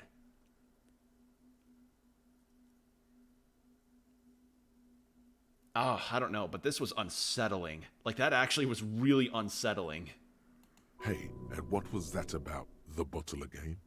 You haven't even drank that much lately. Lay off it already. Shish. Oh, hell no! Run away. Yeah, I guess I have a bit of a problem, and it's been getting out of hand lately. But... Está crudo, way. I see deep inside you. Your body and your spirit are suffering greatly from overindulgence. And you don't even know it. Great, more patronizing, so original. I know it's hard to admit that you got a problem. I was like you once. Couldn't take an honest look into my own heart and see I was in pain. You know, actually, since we're here, you may want to pay attention to what the ceiling climber is saying.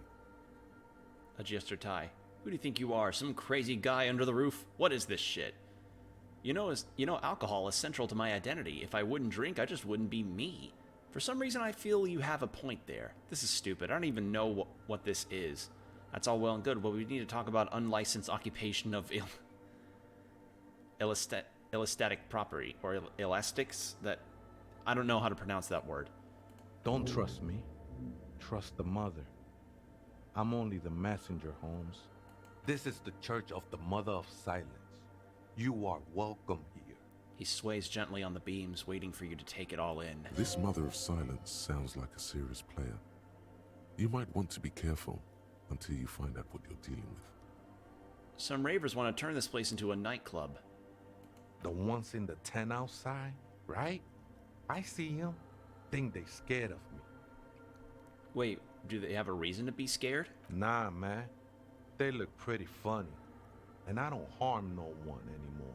So what do you think about the nightclub, that is? Why not? They wouldn't bother me none. I'm usually way up there, imbibing. Ain't no music on earth that can reach where I go. Might even be nice to have some company. He said that in spite of himself. He's more attached to the human than he'd like to think. You must be the crab man. Never known myself to be a crab.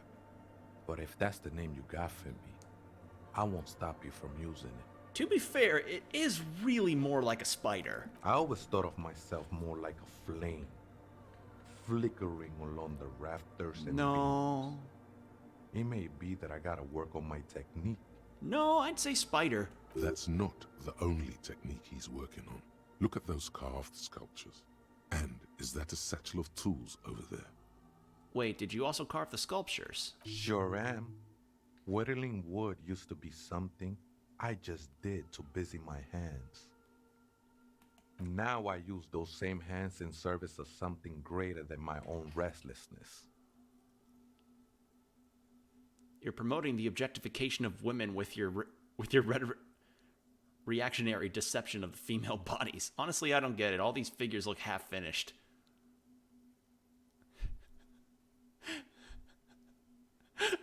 So they're all like sexy carvings. Oh. Seems a tad derivative. It's all just for the mother, man. No need to overthink it. What were you before you became a crab man and a wood carver? I was in a gangway, but my memories of that time are fading. Most of them are already gone.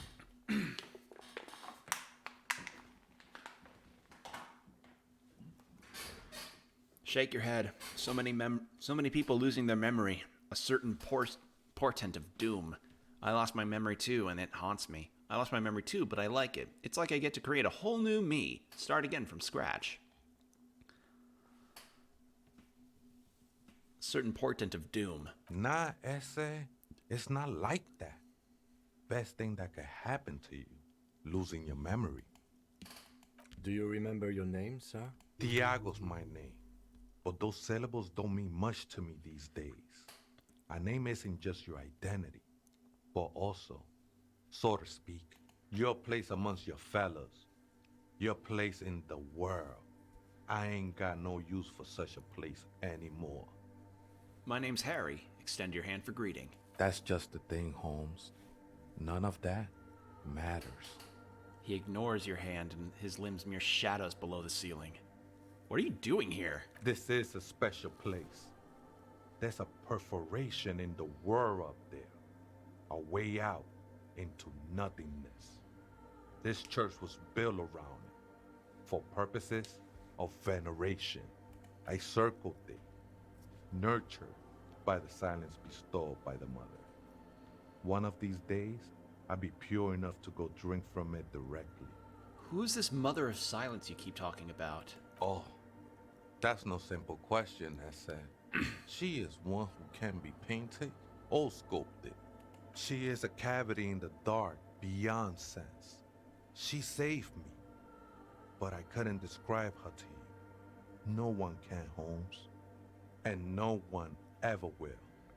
What will happen once you drink from this perforation? I will be incinerated, but not destroyed. Finally, I won with the state of the world before reality began. You sure you didn't just switch one drug to the other, pal? It's not like that at all, man. It's just faith and joyful service.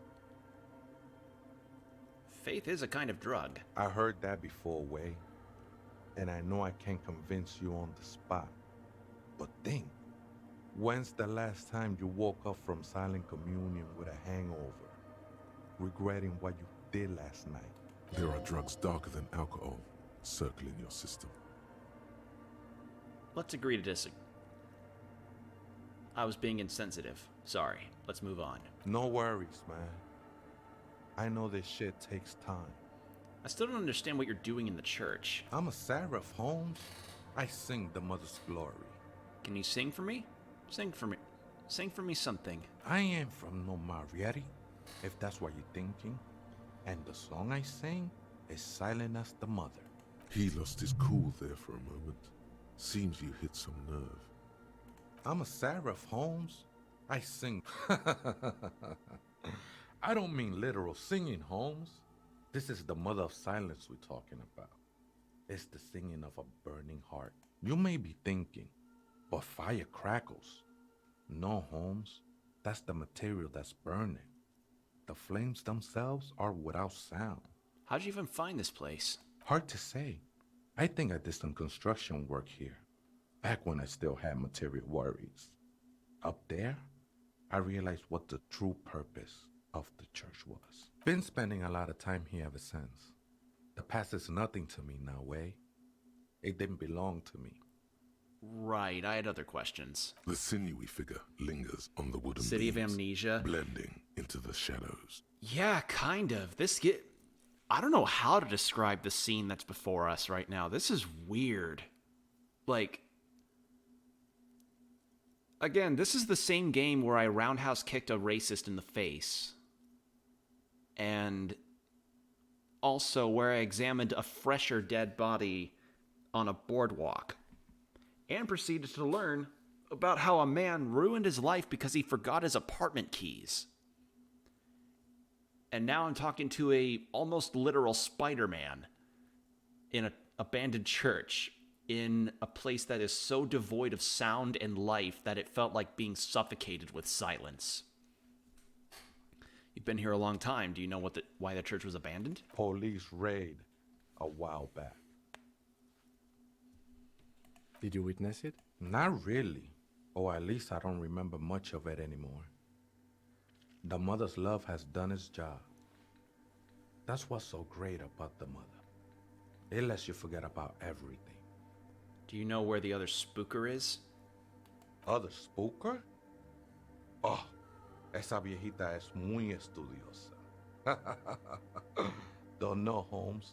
Wait, so there is another person living in the church? And this is a Vejeda? Vejeda? No. I just call her viejita because of her clothes. She's actually quite young. Or maybe not that young. Age is just one of the many masks we wear. And you don't know where she is? That's what I said, Holmes. How can you not know what? Don't really follow her comings and goings. Just see her typing on her computer now and then. We got different interests. So you've got nothing else to tell me? How she looks, what she does, who is she? I'm afraid not, Essay. You just have to wait until she comes back, Or search through her radio computer. Okay, thanks. What a perplexing way to get introduced to a character. Cracked panes of glass, colorful. A spider has spun its web from around the wooden carved pillar. Wow. That was actually In white, really silver, eerie. and apricot crayons, the young mother of humanism stands above you. A crack runs across her body. She is impossibly tall, oval-faced and sad. A dark and radiant majesty.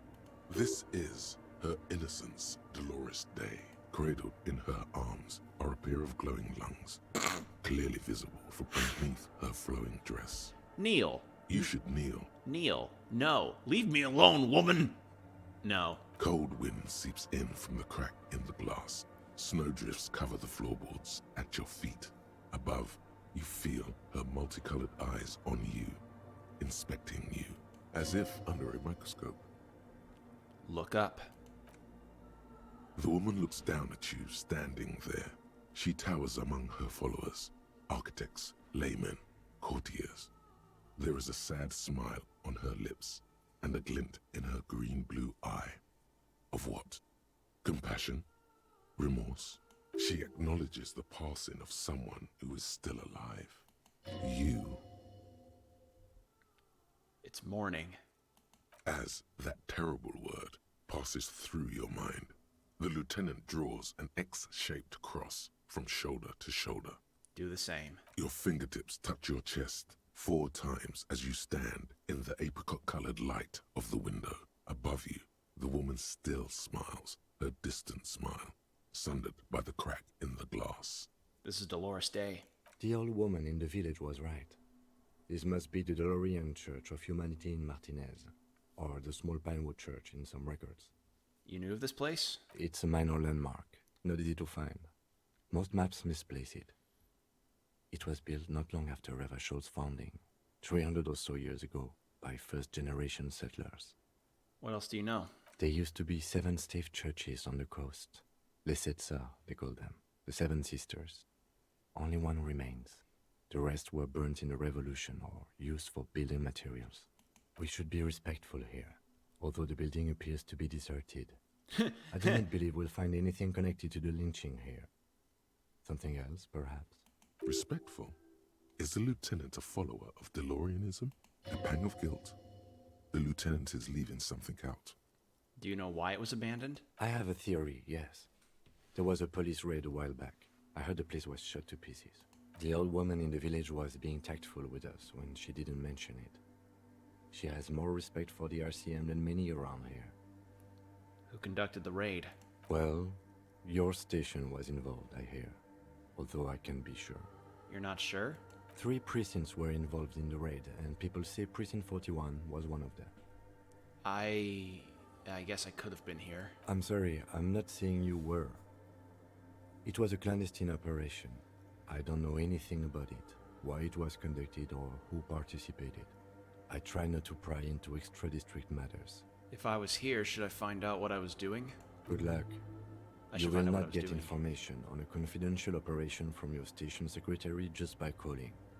If you really don't remember, it might be better to keep this one forgotten. It happened a while ago. It's unimportant to our business in Martinez now. Kim, are you a follower of DeLoreanism? Yes, we all are. Her name, body, and rule are synonymous with humanism. The laws we enforce are DeLorean in origin. I didn't think you were spiritual. It's not spiritual, it's constitutional. The DeLorean system does not demand faith, only accordance. Oh. So it'd be like, hey, listen, it's a religion where you only really follow the principles of the matter and not as a set of rules that must be doggedly followed. You know, kind of like how religion ought to be seen in some cases. Frankly, like, I sometimes think about how religion ought to be viewed, and I think it ought to be viewed in the same way that mythology is viewed. Cool stuff to research about, but nothing that you ought to doggedly, say, this is how I will dedicate the rest of my life and being into existing. Do they seem to have good principles and stories and lessons to learn? Absolutely, but investing that level of faith and that level of life into it, let's face it, it's caused a lot of problems, and it probably will cause problems continuously. So, I like Kim's idea here. Accordance, not faith. Yes, we all are. The woman looks by in silence, smiling enigmatically. It's not spiritual. Okay. It's constitutional. The DeLorean system does not demand faith, only accordance. I read The Greatest Innocence. Let's give this check a try. Despite the damage you've done to yourself, the title appears lodged in your hippocampus. This is Her Innocence Dolores Day, the innocence of humanism, internationalism, and the welfare state. Perhaps the most famous human being ever to have lived. No amount of Commodore Red can wipe her sad smile from your brain thing. It has survived the deluge and haunts you still, and will haunt you forever, as it haunts all men. Wait, what exactly is an innocence? I've read a book, but it was all fuzzy. The highest category of historic individual, an embodiment of the world spirit. A ruler? More, an innocence is elected to office by the founding party, a precedent that has taken Well, man, place good night, Combo. 6 Thanks for dropping by. times in the entirety of history. The legal system of the Real Belt is built to accommodate an authentic rule should it coincide with our time. An innocence is infallible. The decisions made by one are not decisions. They are inevitabilities. What would have happened anyway? Only accelerated, packed into decades instead of centuries. An innocence is a continuous, compressed event, a sacred human being. It is an honor and a glory to live when one is in office. Okay. So it's as I managed to find out earlier, an innocence is essentially like almost as if a god was born, like an individual somehow getting to be a representative of a part of history. Is one in office now? No, we are alone. When did she rule? 300 years ago, in the wake of the discovery of this Isola, the Insulindian, by explorers from the continent of Muindi. She is, among other things, the innocence of inter-isolary travel and the connected world. What else do I know about her? Many things. You know she was a woman of the court, the wife of an influential Marchese, and eventually the principal advisor to Irene La Navigateur, Queen of Seren, modern-day Sir Laclay. Also that she was gorgeous beyond beauty, draped in ancient sadness. Are you sure you want to remember this bit of historic trivia? Standing under a long, slender form like this, dwarfed? Yes! Big bummer! Boring history! Gotta keep it light, man! Keep it moving! Get fucked up instead! Thank you, Necktie. Thank you for the input. Where is this coming from? The past. It's a silo of sadness, fermenting. You should keep away. Fuck this pain, Bratan! It's unhealthy! No, you must know. Okay, what else? Was she smart? Terribly. Women of the court were expected to play both contract bridge and chess sufficiently well to prove an interesting challenge to a man. Oh. A simple grasp in matters of philosophy, Wow. theology, and science was encouraged. She was, by all means, a kept woman. She made the most of her position in the ante-DeLorean court, a court visited by the most prominent thinkers and artists of the day. In secret, she was becoming the era's preeminent philosopher of the state. A scalpel, a piercing gaze. Wasteland of reality. It has been brought to your attention that you are an alcoholic, and it's a sickness, and it's killing you. You're crawling on your knees through life, your booze-filled belly dragging on the ground, your brain now fuzzy, now in overdrive, your hair sticking together with today's cold sweat and yesterday's vomit. Perhaps they're right. Anything is better than this, even bone-dry reality itself. Maybe you can quit.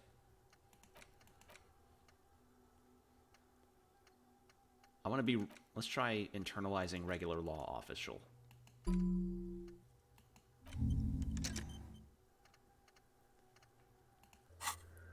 Man, I am getting a lowdown on reality, and this feels crushing, man. I don't know how, but it just feels like I'm being crushed. She was an almost preternaturally magnetic and intelligent individual. To her contemporaries, she appeared at the Preternaturally. time a messenger from the future of the species. We all fell in love with her, head over heels. Even before she was declared an innocence, her influence was tremendous. How come? It was on her advice that Irene Le Navigateur sponsored a number of voyages into the Pale. A costly, often tragic endeavor, ultimately vindicated by the discovery of the new world, the piece of reality you're standing on. Oh, so it's her reason that this place is even here. She was crowned 2 years after the first expedition returned, setting in motion what is widely considered the greatest era in history, the DeLorean era. So essentially, this world's sense of history is mixed with mythology. The innocents themselves are being represented as religious figures, but they were real people in actual history. Kind of similar to how in some Scandinavian eras of Scandinavian history, you'll see like, oh, there's this saga about this person who did exist, though it is called a saga, which is normally something you'd reserve for a historical fact, which can muddle the waters of whether or not it was true. But here it's fact. They did a fucking phenomenal job building this world. Wow, indeed. When her innocence was declared, and the queen she had advised for years fell on her knees before her, she was so overcome with emotion that her lungs started glowing in her chest. Bystanders reported golden filaments lighting the already sunlit chamber around her, clearly visible beneath her dress. That is why the lungs are the symbol of love for the cultures of the Real Belt. I want more. As did we all. The lands of the Mesk and the Occident, and even far away Supra and Windy, altogether 21 of the 40 Mundial nations of the time, immediately accepted Innocentic rule, even before her crowning. Her crowning? In a city called Advesperaskit in Vesper Messina, her homeland, the name of the city means evening comes, but it happened on a winter's morning, with the canals frozen and slush falling out of the sky. She was dressed in a white and pearl dress on an emptied-out plaza with the crowd far away. Already, her Theriers, the secret servicemen of the Innocents, were worried about an assassination attempt. She must have been beautiful. Oh yes, she looked like humanity's young mother, a perfect mother, insultingly beautiful. It was as if her face and shoulders and hands were covered in a soft down of underfeathers. You know this well, very well. Midwinter snow was beating the cobblestones around her. A small attaché of officials stood by as her Theriers placed a white gold wreath on her head. The crowning was mostly witnessed by secret servicemen. Then what? One of the men in this secret service killed her 22 years later. A young man who had come to suspect that Dolores Day was not entirely human, but something else. What? Something that had walked in our midst, watching us stumble for hundreds, if not thousands of years, until it decided to interfere in the course of our history. We were supposed to come up with this ourselves. The man was reported to have screamed at the Innocents. Dolores Day was shot in the chest with a fowling piece 8 times. The man, thought to be insane, said he once touched her and her body had been unnaturally warm, like a furnace, and that sometimes, while on duty, he observed her forgetting to breathe for over 10 minutes. This inhuman quality was witnessed by many others as well, glowing lungs and all. It is commonly attributed to mass hysteria and religious psychology. Oh. Oh, man. That's... Oh. Holy shit. Wow. So she was killed for literally being too good to be true. Her death was literally caused by the prospect of too good to be true. Fuck, man. Whew, that's a lot to absorb. Wow. Was there something terrifying about her? Terrifying is a term too emotionally charged for your semantic memory, or what remains of it. But terrifying, it's a simple word. She was bad for humanity, and you shouldn't have started thinking about her. No. Was there something bad about her I want to know? You already do. Although she's often considered to be the greatest human being to ever live, there was something ominous about Dolores Day. Constantly surrounded by her terriers, she was the most socially secluded and least self-aware of all the innocences. Some modern thinkers would consider her a war criminal for the campaigns she waged against the Mesk state. And then there were the resettlement programs. What happened? The Mesk state tried to detach itself from Innocentic rule.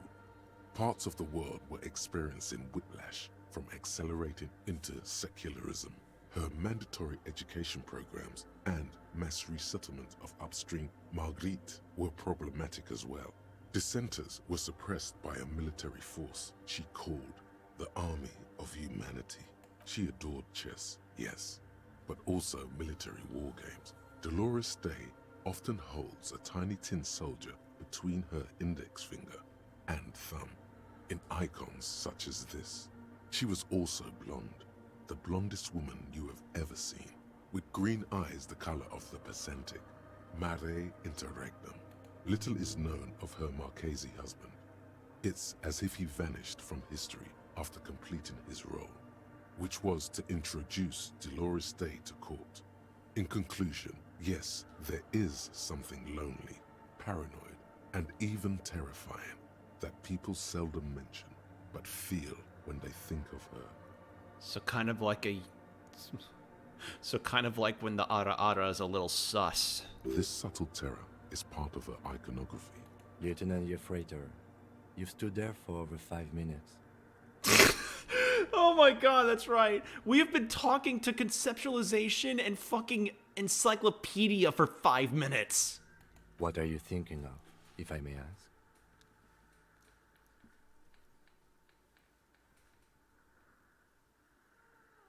She's somehow connected to the case. She's been dead for 300 years. I am almost 1,000% certain she isn't connected to the case. None of this is, in fact. This church, the coast, this isn't a good place to get lost in. Visual calculus.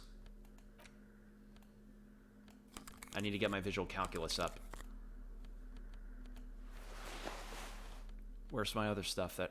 Do I have any other things that have visual calculus on them, or was it just the... Also, I'm gonna switch out.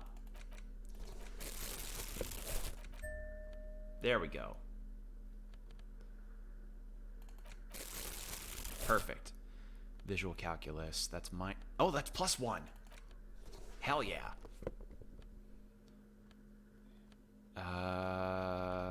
Rhetoric, encyclopedia... Conceptualization, logic.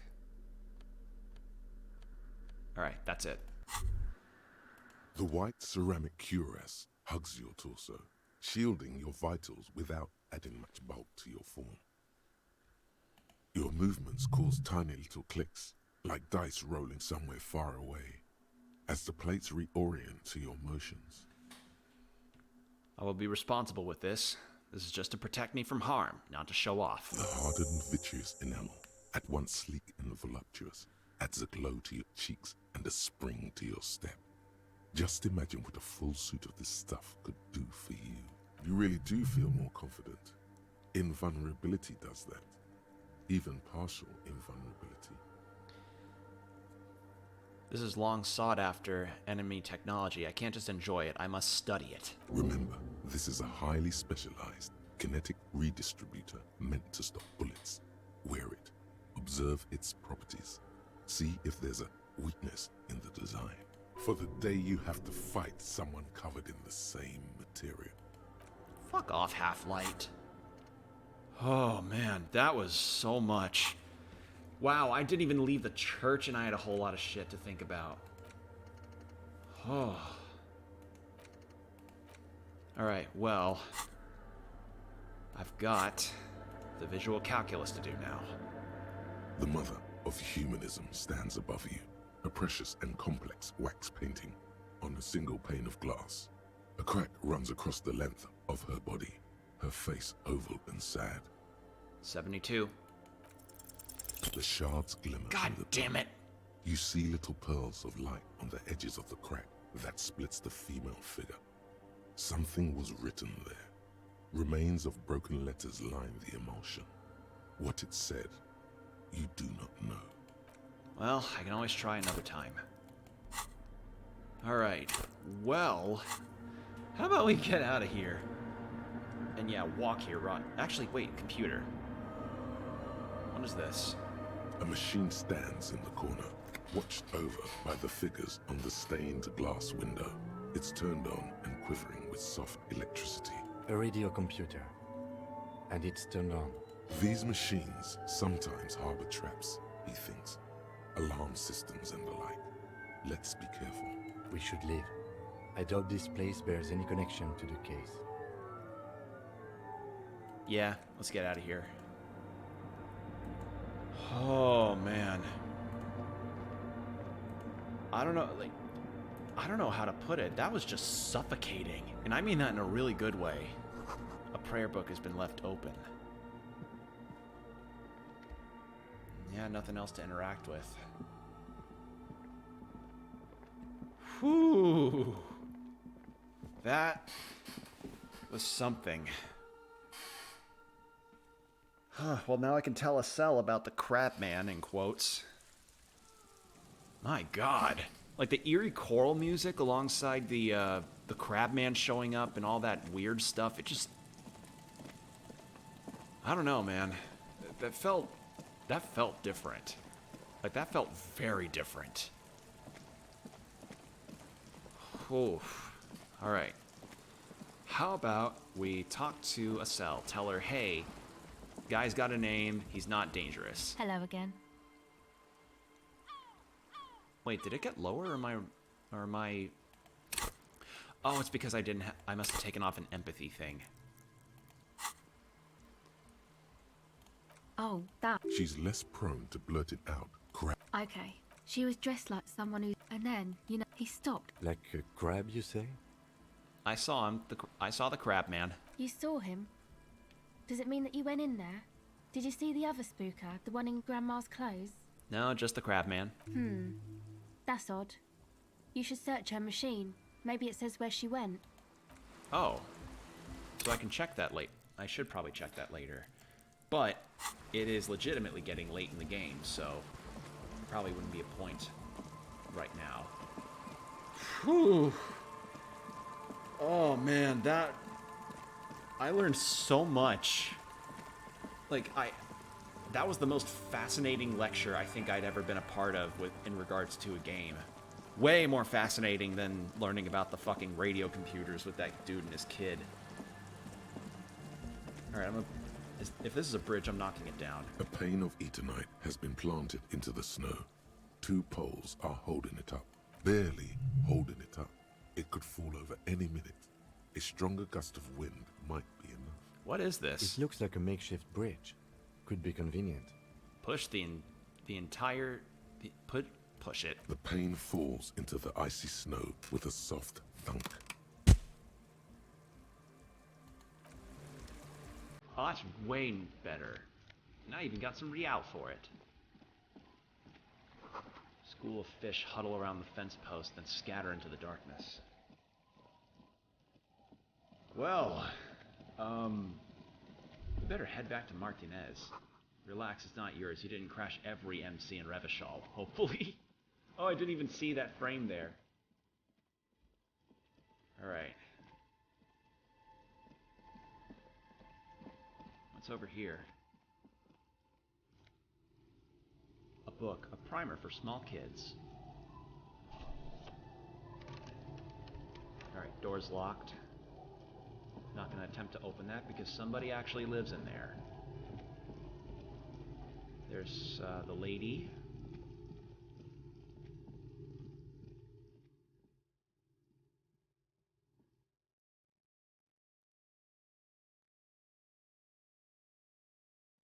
I have a new bottle for...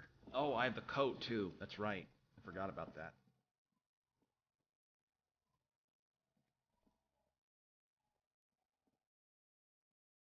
Tequila sunset. Found your jacket. Ah, tequila. I knew you'd come through. That's fucking great, man. Let me see. What? This isn't my jacket. My jacket was beautiful. This is fucking filthy. What am I supposed to do with this? What do you expect? You left it outside for a week. I'm not taking a disgusting pile of hobo rags. I may be in an irrecoverably decaying orbit, but I've still got standards. Either bring it back the way it was before, or find a dumpster to burn it in. You know, despite the guano, it looks like the jacket itself is stain resistant. It may just need a good scrubbing. Got you some booze, how about a story? Of course. Drink first, story later. Not much, but it will do. The tale I'm about to tell you is an urban legend particular to Martinez. That said, I first heard it from a former bicycle courier in Coran. There are many variations on the basic story, and the details often conflict. What everyone agrees on is that nobody knows the exact nature or identity of the phenomenon. Are you telling the story of the headless... Shut the fuck up, Rosemary. Summer of 44. 17-year-old Gertrude Het is walking home from a late shift at the harbor. It's almost midnight. She stops for a cigarette near the canal. Our heroine finds herself enjoying the peace and quiet the canal provides. He looks up to the skies as if searching for peace himself. What she doesn't know is that her peace is about to be shattered. From behind her comes the clattering of hooves. Startled, she turns around, and what does she see? A horse? Well, yes, but it's the man on the horse that's of interest here. A man with no head on his shoulders, wearing a found tracksuit, searching for the legendary found cap that went missing when he lost his head. Wait, I thought the headless fallen rider rode a bull. Show him the figure. I thought that he rode a headless pig. Well, there are many versions of this story, the most peculiar of which has the headless found rider riding on the back of another headless man. That sounds pretty implausible to me. If I hadn't lost my keys that one time, I'd agree with you. But life is a cruel mistress. Gertrude Het may have been the first to witness the headless found rider, but she wasn't the last. That's true, idiot doom spiral. That's true. Tell him about the two feminists by the locks. Fuck, Rosemary, they were dating. No one said they were feminists. Fucking Everyone what? always misremembering this stuff. This wouldn't be the De Ponte Delgado case, would it? What? You know it. I've read the case file. But please, go on. Right. Oh, Early that's autumn good. I of like that. That's 46. funny. Ula de Pont and Eva Delgado are fishing near the waterlock long after the sun has set. The wind picks up. A sky already dark now blackens. Water starts falling from above. The first cold rain of the season. The women are caught in the downpour. They act quickly. Eva gathers the rods whilst Ula turns around to reach for the tackle box. He is actually a pretty gifted storyteller. Don't turn around. Don't turn around. When she sees something, her shriek is so violent that the residents of the nearby apartment building believe lightning has struck. But there is no lightning. Only a heavy downpour and the silhouette of the headless Faun Rider looming on the horizon. Ula makes a run for the shore, but Eva slips on a wet rock and disappears into the cold, cold canal with nary a sound. Her body is never recovered. What did the case file say? Naturally, Ula De Ponte became the prime suspect in the disappearance of Eva Delgado. De Ponte maintained that it was the so-called headless Faun Rider and that she ran, fearing for her life. During the investigation, it became apparent that there was a love triangle, the third party being some small-time businessman. I don't remember the exact details. The leading theory was that an argument broke out on the jetty and De Ponte pushed Delgado into the canal, then cooked up this stupid cover story. Was she arrested? No. She committed suicide before she could be taken into custody. They found her in the bathroom with a rifle, her face slowly peeling off the ceiling.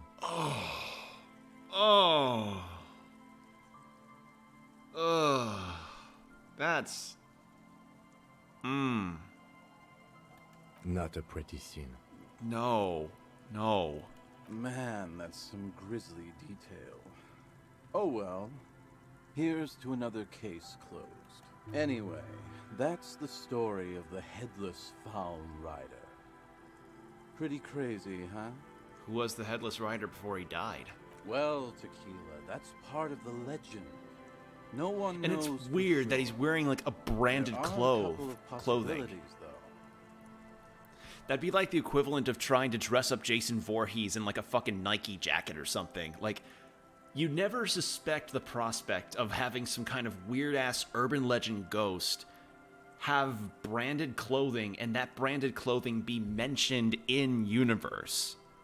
Like, it'd be like if Freddy Krueger's like claw hand was replaced with a bunch of fucking Applebee's coupons or something, and then you're like, oh no, he'll paper cut us with those Applebee's coupons. I hear they have an endless pasta bar. It's a weird thing. It'd be like actually, that sounds like it'd be a horror story in the Outer Worlds. That's something that they could actually look into. That'd be pretty funny. Some say he was an undercover cop who blew his cover and got beheaded by the vicious gang he had infiltrated. Now he rides, searching for his lost found cap, plotting revenge. God, it even feels like it would be an Outer Worlds DLC mission. Like, oh yes, the ghost of this Spacer's Choice employee who had lost their precious helmet during a routine raid on a cannibal tribe. And some say he still roams the factories of the Spacer's Choice cannery, hoping to find his lost helmet to continue his scourge against the cannibals. Sure, like, come on. I say that out loud, and even I'm thinking that that Obsidian would have a blast with that. Oh, Headless brother, where art thou? Others claim he was a professional jockey who veered off course during a steeplechase, ended up in somebody's backyard, and got decapitated by an exceptionally taut clothesline.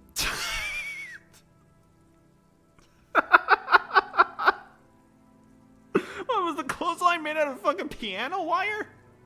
Even decapitation couldn't stop his commitment to the sport. Are you that committed? Personally, I think he was just some guy who hanged himself from a really tall tree, and the fall was so violent that his head came clean off. Coincidentally, at that exact moment, a horse happened to pass under him, and his beheaded corpse mounted it, where it remains to this day. But then, no one really knows. For some reason, this does strike you as the most plausible theory of them all. Yeah, it kind of does. Yeah, his theory actually does sound like it would work. Isn't it? All the pieces fit together perfectly. That's how I know it's right. Anyway, to each his own. You want to hear any other stories? That's nothing. I got an even crazier story. Yeah? Why don't you... Damn right it doesn't. So why don't you just shut up and leave it to the master? I've already seen some weird shit on this case. A headless jockey in a tracksuit fits right in. Hard to argue with that, I suppose. That's the reality situation for you. You think you got a handle on it, then blam! It throws some wild shit at you. That's why it's critical to stay well hydrated. Okay, what became of the headless fallen rider? No one knows. Some say he stalks Martinez to this day, and can be seen near the canal when the clock strikes midnight. He makes it spooky. He won't, though, because it's just a stupid legend. Aye. I saw him one night when I was right shit-faced. Have you got any more urban myths? I actually do have one. The strangest of them all. But I'll need to fortify myself before I can tell that one. Do you have anything to fortify old Doom Spiral? Tell me you got some stories. I don't have any. If you find any, I'd be extremely grateful. Wow, that was actually fun, learning that. Kind of like watching the Disney's animated Headless Horseman thing. I'm getting out of this town. The old woman. The buzz of electric lights blends together with the slow rumble of the ocean waves at night. You're still up? Yes, I can't really sleep anymore. Only a few hours a night. It happens when you grow older. She sloshes the water in the bucket around a bit. My suggestion is, don't. Don't grow any older than you already are. That's old enough. What's troubling your mind? I found this jacket, but it's filthy. Could you wash it for me? I can wash it for you, but it's going to take about a half an hour. Think you can stay put for that long? Hell yeah. No, we must run around ceaselessly. It would be torture to stay put. I could use a breather. It's been another track and field day. Yeah, I'll wait. Well, hand it over then, and I'll see what I can do. Must say, I'm proud of this one. It's pretty nice underneath all that filth. I hope you take better care of it than its last owner. Goodbye. Alright. Found Idiot Doom Spiral's jacket. And is the jacket in the tools or in the interact? It's in neither of those. Where is it? Oh! That's actually a pretty nice looking jacket. That's legitimately a cool looking... That's an anime as fuck jacket. Hey, Doom Spiral, I found your fucking jacket. Tequila Sunset. My jacket? Yeah, the one you had me clean seagull shit off of. A look of consternation crosses the man's face. He looks at you, then at his bottle, then back at you. What the fuck are you talking about, Tequila? What the fuck are you talking about? Rosemary, what the fuck is Tequila talking about? Aye, that's the jacket you stole 2 weeks ago. From the kid who was making it with his gal on the beach. The very person that was probably seeing the phasmid. It's all connecting. That's disgusting. I've never done anything like that in my life. You're both delusional. Found. That's medium concept stuff. It becomes abundantly clear to you how this man managed to lose his keys, business, friends, and girlfriend. Horrible memory. I'm calling it. It's neurological. I went through some dark shit to get this to you for you. Fucking take the fucking jacket. You know what? Fine. Maybe I can pawn it for some booze. Aye, good thinking. Be seeing you. It was increasing stats that I already can increase normally, and the armor is good enough already. But yeah, that was quite an adventure all across here. Apparently this place is a fast travel point, but I don't know how to fast travel in this game. So, yeah, might need to learn how to look into that soon. Oh, hello. Oh, that's right. That's one of the This traps. trap's not too hard to spot. The reeds bend forlornly toward the water. Some tufts have been crushed. Broken stalks, sickly pale against the darkness.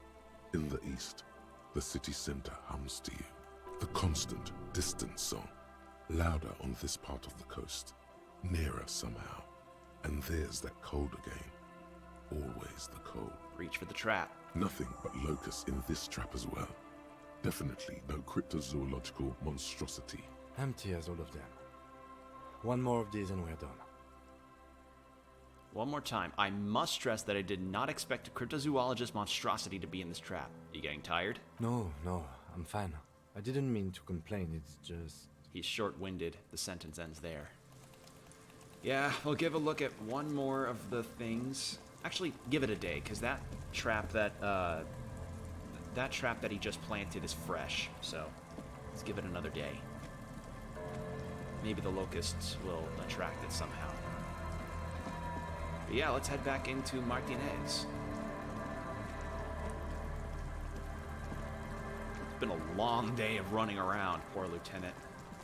Ooh, pawn shop though. Turn in all the bottles, pawn some stuff. Got a lot of money to make.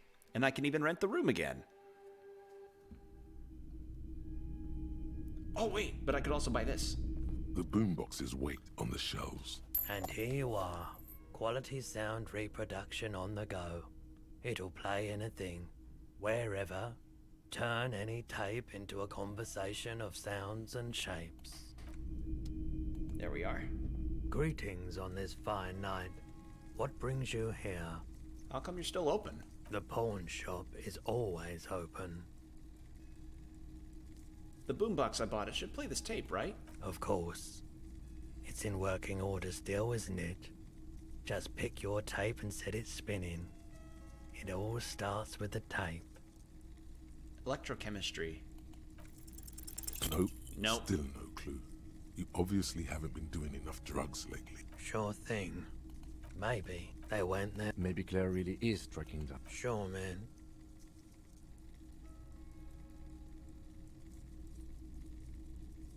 Sure. Let me have a look. I'm not selling him the photo of the corpse. Check my pockets. Anything else you're thinking of selling? That. Not that. I'm keeping it. That and that.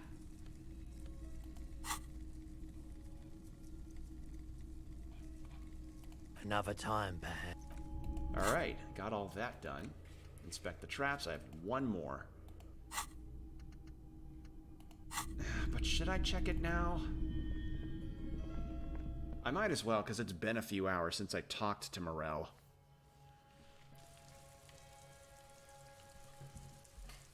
I just wonder how I would get to the fast travel points. How that works. Because is it done by map or is it done by something else? I can't tell. Or is it done by... No, it shouldn't be done by car, because the way you get to there is through this walkway. But yeah, I definitely have to purchase the room again, because Gart said, like, yeah, the thing stops at 9.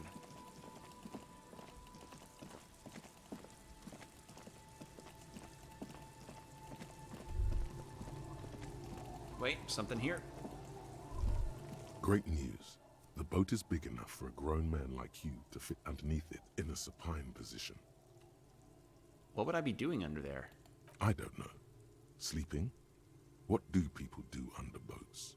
This is merely a measurement from your visual cortex. Do with it what you want. Great news, I found somewhere new to sleep. Huh? I said great news, I found somewhere to sleep. Sarcastic self-pity is not what we need at this moment, officer. I understand the situation looks grim, but we must continue with our investigation. Think of it as a salvation. Alright. So Kim's like, come on, man, don't even think about it. The underside of the boat has recently been tarred.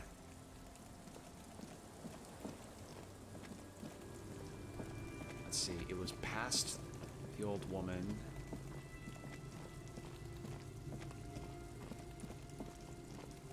And I think it was to the left, right? The water runs from the west. The source is upstream, a broken pipe. beams are splintered. The bridge didn't collapse on its own. Artillery broke it. Yeah, it was here. It was here. Last trap. This is the last of the traps. The one Morel just set. Checking it over, he said, is just a technicality. The reeds hiss and shake in the darkness that has settled over the abandoned camp. The later it gets, the colder. Remnants of the camp can still be seen in the sand. The fire that's gone out. You feel strange, somehow. The trap feels light and silent as you pick it up. Something is different here. No locust, no phasmid either, but still. Immediately yell, "It's empty! Morel didn't leave it empty!" Your voice echoes on the coast, carried by a gust of cold wind. Look closer still. Well, the bait worked on something. This doesn't mean it was a reed monster, though. Unless you see one in there, I just see an empty trap. The netting is a little untidy, messier than the others. Like someone or something picked the trap up and shook it before dropping it back down on the ground. Actually, I do get the feeling that the someone or something may have messed with the trap. Perhaps our cryptozoologists have competition in the form of an actual entomologist, or someone else is sabotaging them. I could present more theories, but then I would be taking this on as a case, which I'm not. But what if it was the phasmid? What if it ate them and got out? Right. Anyway, that's for the reeds. The later it gets. You've checked all. Well, I'm gonna tell them about it, that's for certain. But yeah, that's all of the traps. But the phasmid, but something definitely was in there.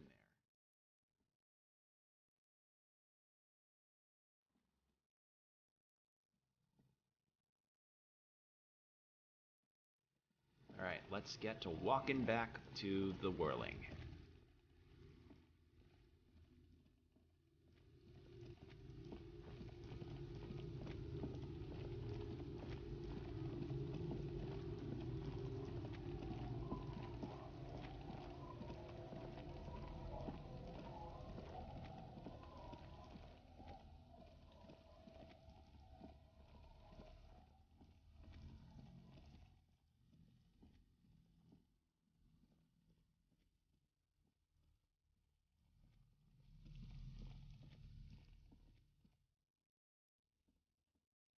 Alright, back to the whirling.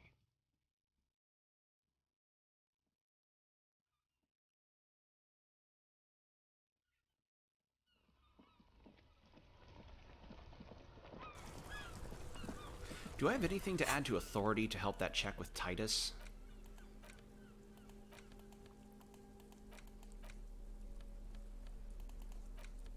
Let's see. -1 to authority. Suggestion, esprit de corps. Suggestion. -2 to authority. -1 to suggestion. Empathy.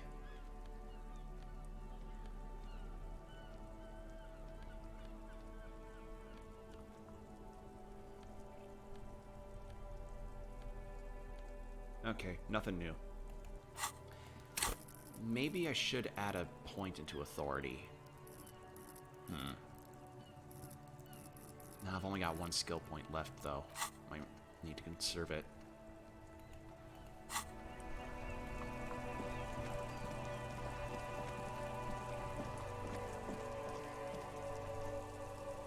Actually, is the, I'm gonna check to see if the, pharmacy's even open, because I can recycle these things.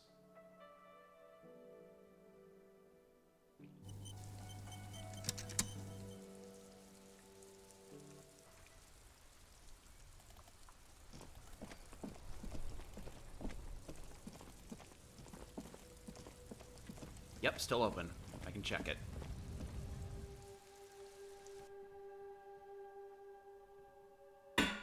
Sorry about that. My water bottle hit the desk.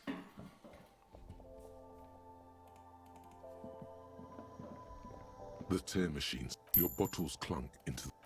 All right, not a huge amount of money, but it is money.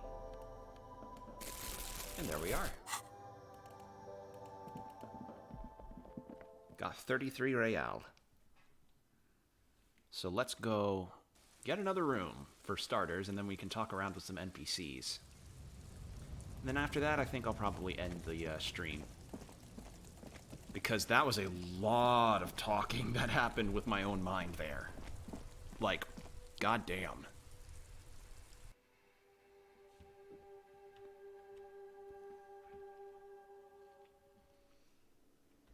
Okay.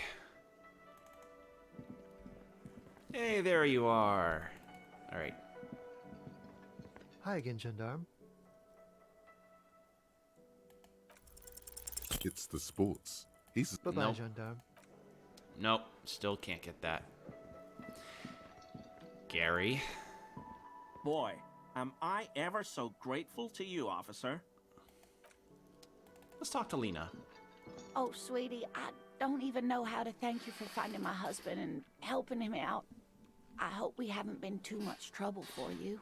Just doing my job, ma'am. Here, I want to give you a small token of my gratitude. It's a tie. Mexican origin. The pin is an antique. Quite special. The little silvery knob holding the tie together feels warm in your hand. It's in the shape of an avian skull with 8 eyes. You never told me you've seen the Phasmid. Oh, you don't want to hear about some old woman's ramblings. Ramblings? Nonsense. Your description of the Phasmid is the most precise I've ever heard. But, darling, I didn't even get the size of it right. Measuring things is important. How did she get the size? You were a child, my dear. Really. It's extraordinary what you were able to describe. Now go on. Tell our friend about it.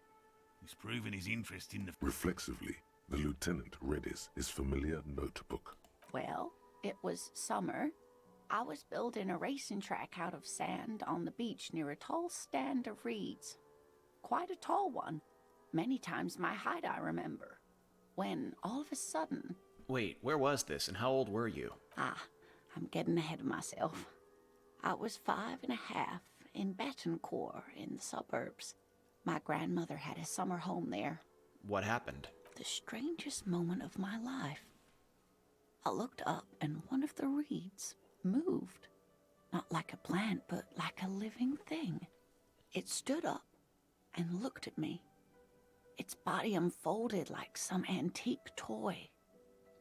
I've never seen anything like it. I didn't know this can happen, so I reached my arm and touched the thing. It felt just like a stalk of reed, but it moved, swaying, towering above me.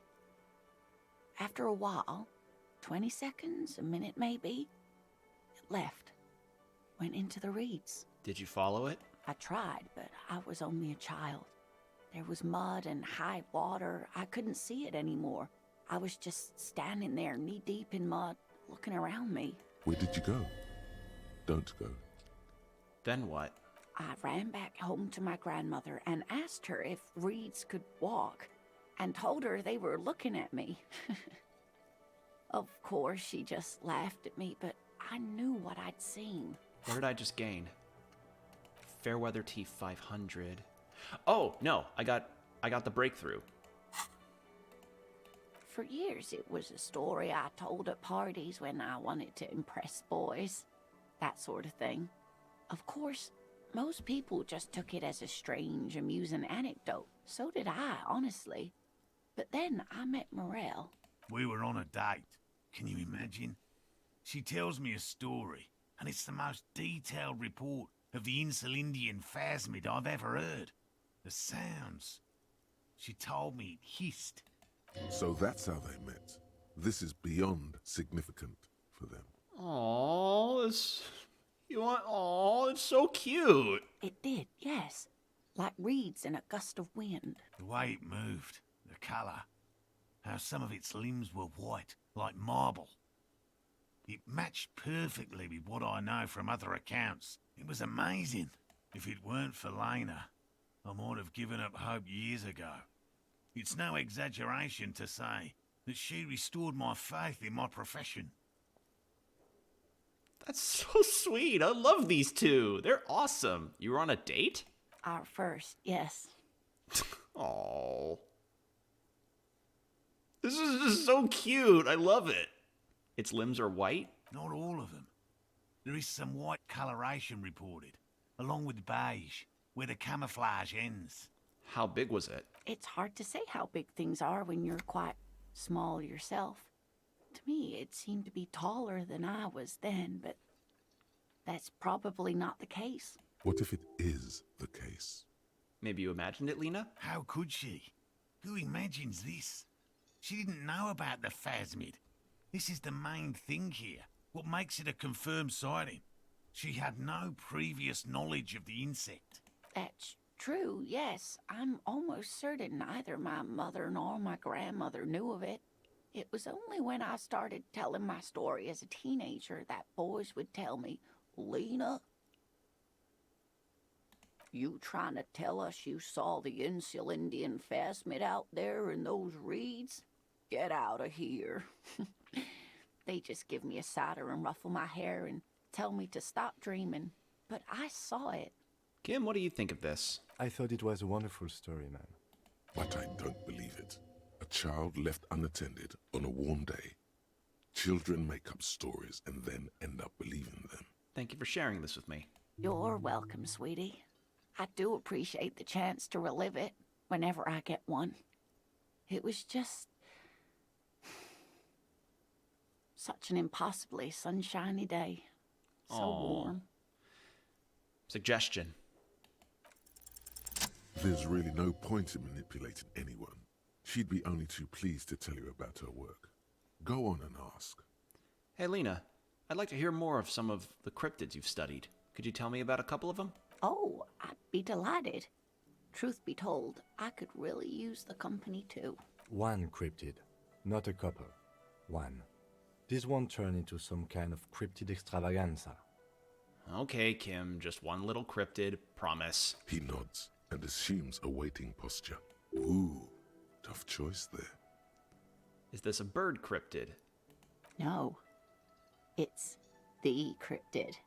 Okay, what is... Wow, the cryptid? Oh, yes. The small silvery skull shines between your fingers, its beak sharp. Okay, what is this bird? The eight-eyed teratorn, the largest flying avian ever discovered, with a wingspan of 11.5 meters. It was thought to have gone extinct 3,500 years ago. Some even doubted the fossils were real. 11.5 meters long wingspan? Until... Jesus Christ! Mutation. All of evolution is a mutation.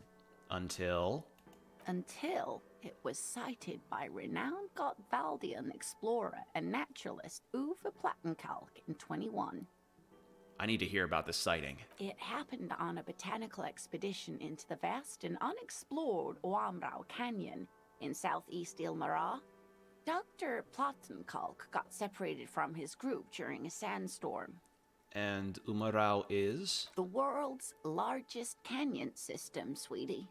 It's a barren waste east of the Erg Desert, an ancient riverbed completely dried up.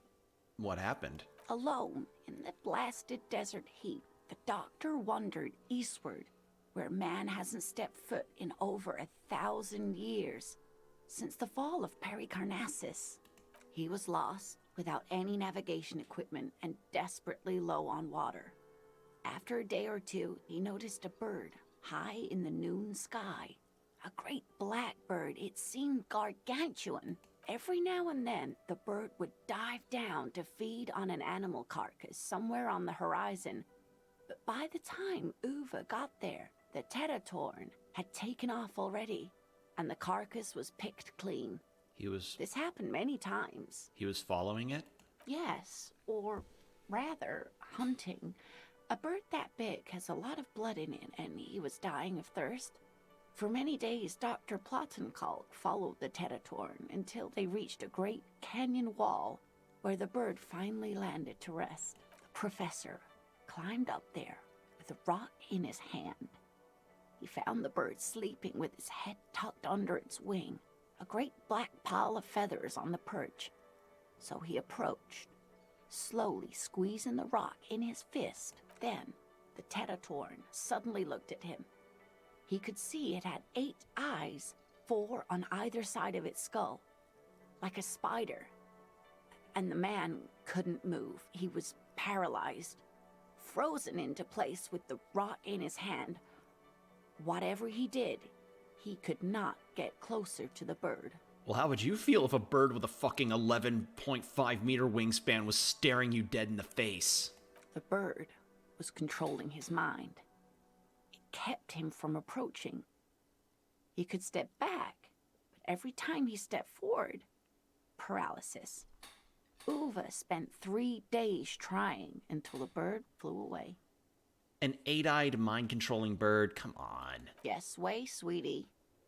Cryptozoologists have been tracing it ever since, but Wamrao is vast, mysterious, and holds many secrets. Modern radar telemetry shows great promise. We will confirm this one by the end of the decade, latest. This one I liked.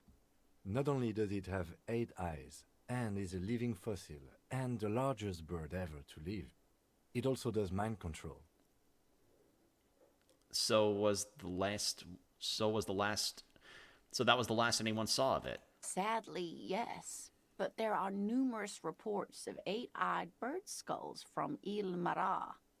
And then there's the striking resemblance to the Pericarnassian imperial eagle, an ancient heraldic symbol that is hard to pass off as coincidence. The imperial eagle, too, had 8 eyes. Not really. It's just stylization. The way they drew eyes. It's not a zoological drawing. Oh. Very, very hard. This one's very famous. Everyone knows it. People will be looking at that tie on you and thinking, that man is into cryptids. So, what else do you want to know? That's been educational. Of course, dear. That's all for now. Regular law official. You've done it, Harry. Whatever else you are, you're also boring now. It was not easy. You spent most of your life trying to funk up every nook and cranny of your personality. When someone says something political, the first 3 thoughts in your head are a ludicrous hodgepodge of communism, fascism, and stock tips. When they ask you why you did something, it's superstardom, apocalypse, or the mea culpas of the flagellant cop monk. It's not easy reaching for the 4th option, the normal one. But you have. And now, you're not just crazy. You're also boring.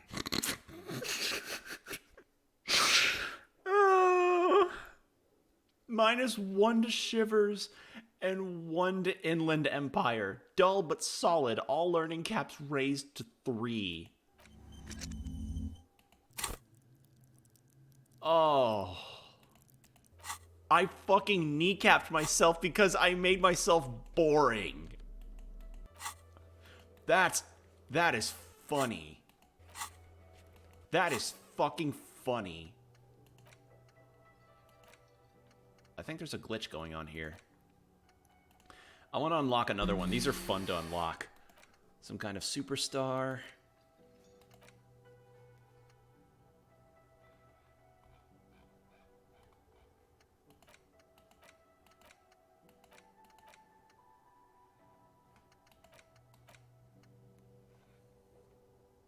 Let's internalize this, because this one feels important. Alright, Morel, the traps were empty. I couldn't possibly shower thanks on you as enthusiastically as my wife has, but I am grateful for your assistance, officer. He tries to play it cool, remain professorial, but inside, this man is itching for some news on those traps. So I checked all the traps. Good. Okay. And one of them was empty. Completely empty? Yes, there was nothing in the trap. No locusts, no phasmid. No locusts? No phasmid either? That's not ideal, but... The empty trap was the one at your campsite. Maybe this factors into it somehow? I definitely left that one stocked. Right from the campsite? Just means the Insulindian phasmid is even more clever than we thought. Of course, more clever. Oh, fucking Kim. Come on, where's your spirit, dude? You're dealing with a subject near and dear to their hearts. It might behoove you to tread lightly. Yes, the Phantasmadeia picked off the Yeah, it's locusts literally the and thing that escaped. got them married. This is good news, though we'll have to reconsider the design of the traps. Make them more secure. Another trip to the reeds.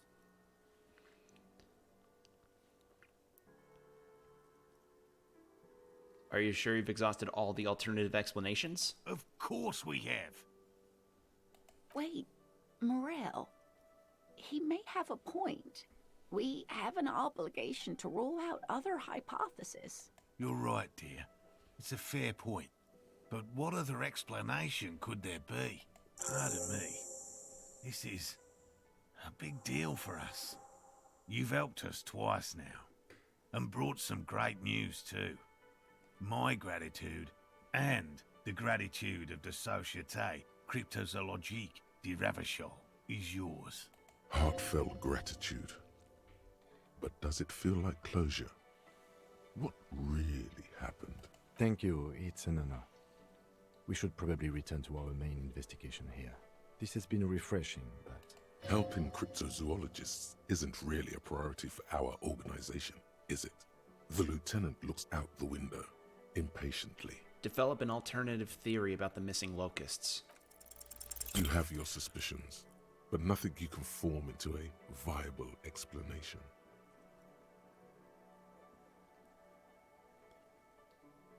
Okay, I've been thinking, and I'm just not sure that it was the phasmid that took the locusts. Really, officer? We can take it from here. Yes, sweetie, we've already taken too much of your time. Do I have another thing that can add into my interfacing? There's the gloves. There's the gloves that I have on right now. Perception, savoir-faire, composure, shivers, inland empire, and volition. Oh, it does volition too. That thing is rad. Sorry, necktie, but sorry. Sorry, necktie, but I think the days are done. I've got kind of a cool look going on right now. Alright, can I do a perception check on the window now? Behind the dockworkers. God damn it! Window. How fucking late do I have to be to... How fucking late does it have to be for me to check this shit? There, now it's all gone. Rhetoric minus empathy. And I have no skill points left to spend. Let's see. I could... Oh, it's right. Hotel room. Can I help you? Got the 20 real? Good. You got the room for the night, but remember... You'll need another 20 real, I know. God damn it. Let's check the back door. Then we can talk to Liz, see if anything new comes You up. see a heavy... The old Kobo. It leads to us. The door does not. It leads to a side building, so... This seems like something that I can only get to from another side. Can I... Oh, no! Liz, I want to talk to her. Anything new? I've got nothing to say, like I already told you. How about you, Titus? Looks like the circus left town, but the clowns are still here. Discussed the 8th Hardy, found the witness. Again. Good one, Ty. We have... Didn't they... You're pretty certainly enough to not put up with this backsass. Deliver a knockdown observation. Okay. You're pretty sure you had at least 2 years of cop school and many more active service. Now you listen to me, Sonny Jim. The autopsy showed the victim's hands weren't tied. No signs of struggle. Explain this and make it real simple. We Look, I'm not gonna play 20 questions with you, capo. I'll say it again. We killed him. Yeah, I knocked him out. Came up behind him and clubbed him in the back of the head. He went down like a sack of sand. That's right, lawman. And then we hanged the fuck. My fucking elbow, Copper. Like what, cop? About fucking time. Alright. I'm not confident enough in the authority to check out his, yeah.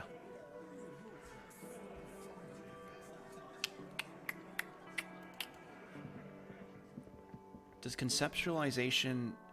Oh, I can still check that wall. That's right, I forgot about that.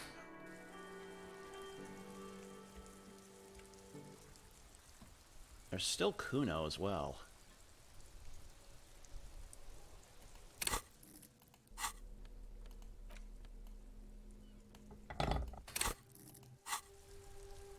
Okay, so something... Okay, so what I've discovered is that when something can be jerry-rigged with tools, they turn purple when you equip the appropriate tool. Good to know. Is Kuno still here? I thought he'd be. Anything new for you, pal? Kuno's like Kuno's dad? Kuno doesn't give a fuck about anything. Kuno doesn't... Yeah, thanks, Kuno. Alright, well... Anything else to do? Like, I know, you know, I said I'd probably end the stream, but I want to go a little longer. Just a little longer. I'm having fun here. Try and conceptualize the wall. Oh. Whoa. What have we here? A bridge? A bridge with loose nails and rot-infested wood that creaks in the wind. A construction code violation if there ever was one. Kim, looks like we've got a construction code violation. Sure. They never cleaned up the war damage. Unbelievably boring. Wow. Thanks, game. You just... But, Lieutenant, think about the splinters. The bridge is fine enough. Locals use it all the time, after all. Fucking damn. Shall we? I literally just got called the most boring fuck imaginable. Wow. Just an ordinary wall. Nothing to see here. The dimming lights, something becomes clearer. Did I have something... Which one was the conceptualization clothes? I know I had one.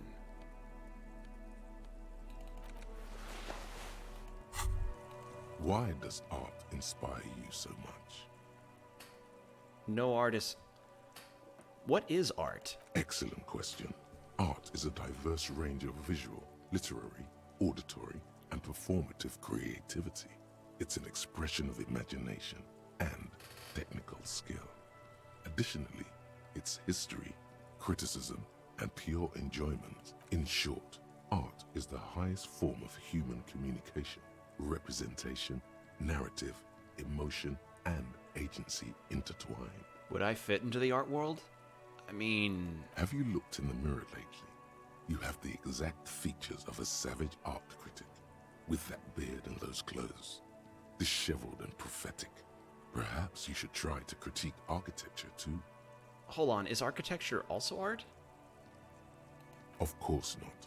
It's autism, box drawing, masturbation with a ruler and a sextant, or whatever. You should demean and criticize the genteel institution of architecture, while extolling the virtues of the pure arts. Wait, what about music? Is it art? Only the most experimental kind. I guess I have been feeling critical lately. Yes, you seek substance. No vapid representations and reproductions of social norms as made manifest in stuffy biennials. We're talking real, living art here. Become the art cop. Half art critic, half cop. Oh. Wait, but don't I have to be 100% cop to get this case finished and all that? Quit being so indecisive. What are you going for here? Some kind of indecisive and camp aesthetic now? Strike a bold shape here. Go art or go home. Okay, if 50% art critic is what needed to free me from the rote repetition, so be it. Exactly. It's not only actual art degree. Criminals of the wow. Street, you must also apprehend criminals of the printing press and the gallery, the trite and derivative artists and writers of the world. Go ahead and provide savage criticisms, art cop. The world is yours to rip to pieces and reassemble. Wow. I was not expecting it to be called that. Actual art degree. Also, that fucking picture's badass. Yeah, it's another coppa type, the worst one, the most savage and brutal, the art cop. Nothing is good enough for him. Everything is shit. You have to employ an armada of adjectives to depict and demean the mediocrity of the works and visuals institutions around you. Really flex that critical muscle until the vocabulary for pushing mediocrity becomes second nature. Here we go. Just an ordinary wall. Nothing to see here. Yeah. Damn it! Why must we stop? Damn it! I can't fucking figure out this wall. Oh man, that's a funny one. But yeah, let's put that back on. Whew. That was interesting. I suddenly got the art cop concept. The art concept. Trying to sneak up on... Yep, still being a weird little gremlin. Okay. If I have some +1 to physical instrument, then I can probably try the bookstore again, but it's closed by now, I think. Cindy is still up there. And I don't think there's going to be anything new to do with her.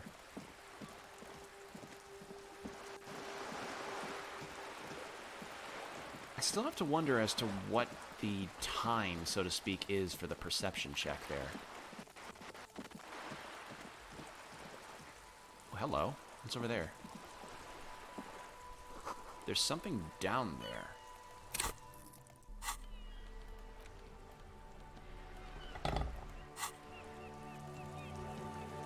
Can't check it? Okay. Just brought it up randomly. Cool. Oh, I do have my badge now, so I can talk to Joyce.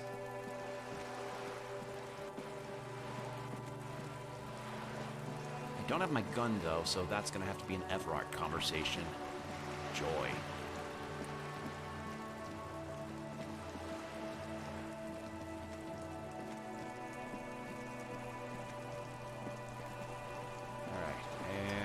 There she is. You're back. Good. What can I help you with? Found my badge, by the way. By love, you did. She inspects the piece of blue plastic, her eyes scanning from left to right. Fast, observantly, like an electronic printer.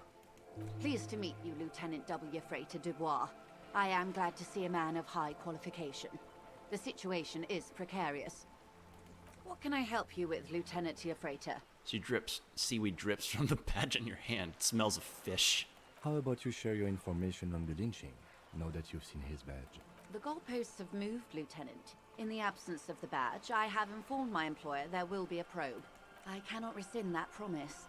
To my knowledge, the drivers are still at the roundabout. I will tell you everything I know when you've finished with them. This is your plan all along. My plan is to share information.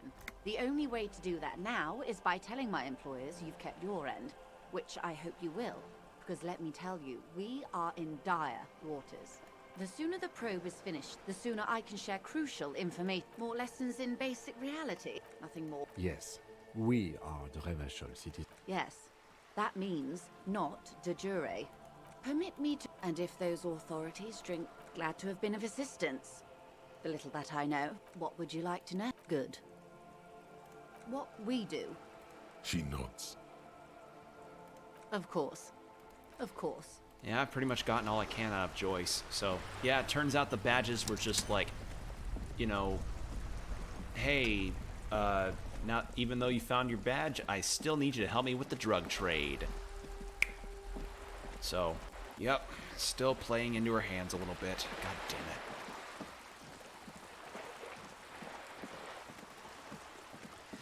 Not a very catchy name for a bookstore either. Either. Crime, romance, and biographies of famous people. Not exactly a... doesn't exactly roll off very easily. Okay. Did I get something? Inside. That's you right, see there a was set of something else to steering get from levers, her. A radio microphone. This is Precinct 57. How may I assist you? Did you find out more about the owner of the armored boots? Not yet, but I was able to convince the database people to serve private sector information. They promised to get back to me by tomorrow morning. Do you have just a... Sylvie Matt? Yes. Hello? Oh, great. What else do you need, detective? You hear the... Anything else I can... 57. In the cabin, you see... Alright, that's all. Okay, so that's all I can get from her. I was just curious to see if Sylvie had anything new. Can I check Silang again? Because I've got some Real on me.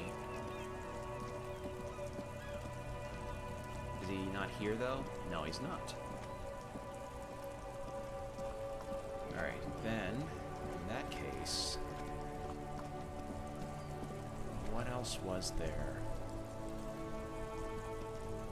And there's the perception check, but I doubt it's... like, I don't know what the time is for the perception check, so I'm very unsure as to whether or not I've got the right prospect here. Like, I could be entirely off base with this, who knows? Well, the Union guys are gone now.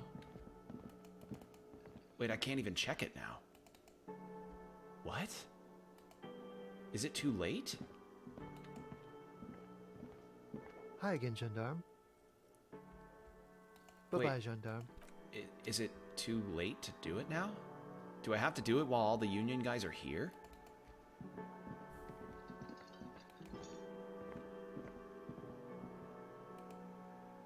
Can I help you? Another thing. Yes?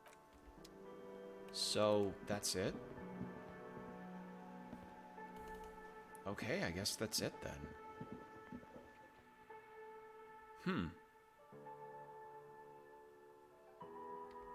Interesting.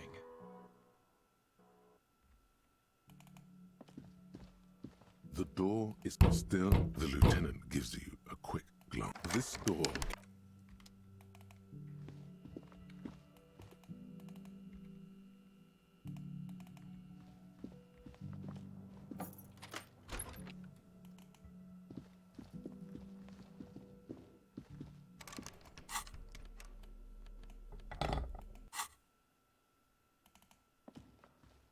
A mirror hangs on the bathroom wall. In it, your face, adorned with the expression, yeah. It was electrochemistry.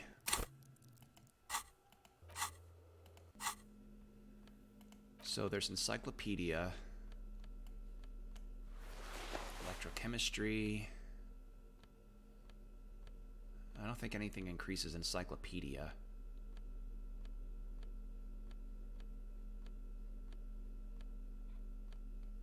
Shivers, conceptualization, half-light, empathy. A mirror hangs on the bathroom wall. Still can't check it. In wow. It, your face, adorned with the expression. Still can't check it. Damn. All right. In that case, let's put those pants back on. And get these electrochemistry gloves off. Icky, icky, icky electrochemistry. And Fairweather, regular officer. No skill points, because I've leveled up pretty much everything that I want to. The fan stands. The fan stands. The lights are on. The lights are off again. All right. The bed is still cold from the broken window, and not too inviting, but it's yours. You've earned it. All right, let's go to sleep, and then once Harry wakes up, we will end the stream then. It's not easy, but your bones are so tired from what feel like weeks of work on the case. You have to try. After what feels like hours, you feel you might be sleeping. Might? Thoughts, baby. A million little lights in the dark. You're one fine instrument, brother. All those faces and all those names. All that laughter and screaming and scheming around. Every corner and every street. Recorded in you. Forever. On Faraday. Spinning in eternity, spinning on empty. Spinning, spinning. Tell me, am I dreaming? No, you're spinning tapes at the discotheque. The great unceasing disco of the mind. The flash, the bang, the endless learning experience. Spinning in eternity. On and on it goes, for untold hours. At the disco where you first asked her to dance. Rising, rising, above the dark curvature, the great wingspan of sleep, studded with stars. Behold, there are millions of them down there. The first time, the last time, the smoke in her mouth, the plotted flowers, the faces turning, changing. What is it? It's the world, Harry boy, and you're made of it. Every day you're out there, you make more of yourself from it. I'm afraid you can't be unmade now. You can never forget this shit. The colors, the voices. All stuck on loop. Whirling, spitting out words and images. You're the son of the world again. Harrister, a ceaseless agent. Picking up litter and old newspapers. Collecting your little bubblegum wrappers and idiotic picture postcards. Meaningless, meaningless keepsakes. Reading your awful letters and recalling things, aren't you? The endless names of the world. An address book you are. The map of a city. But what if I want to be the agent of nothing? It's too late. You're not made of nothing anymore. You're something now, Harry. I tried to drown you in the black water, but you re-emerged, kicking and screaming, running. And for what? For the working class. For the money, baby. For the greater good. Solving your little crossword puzzles. Doing your tasks.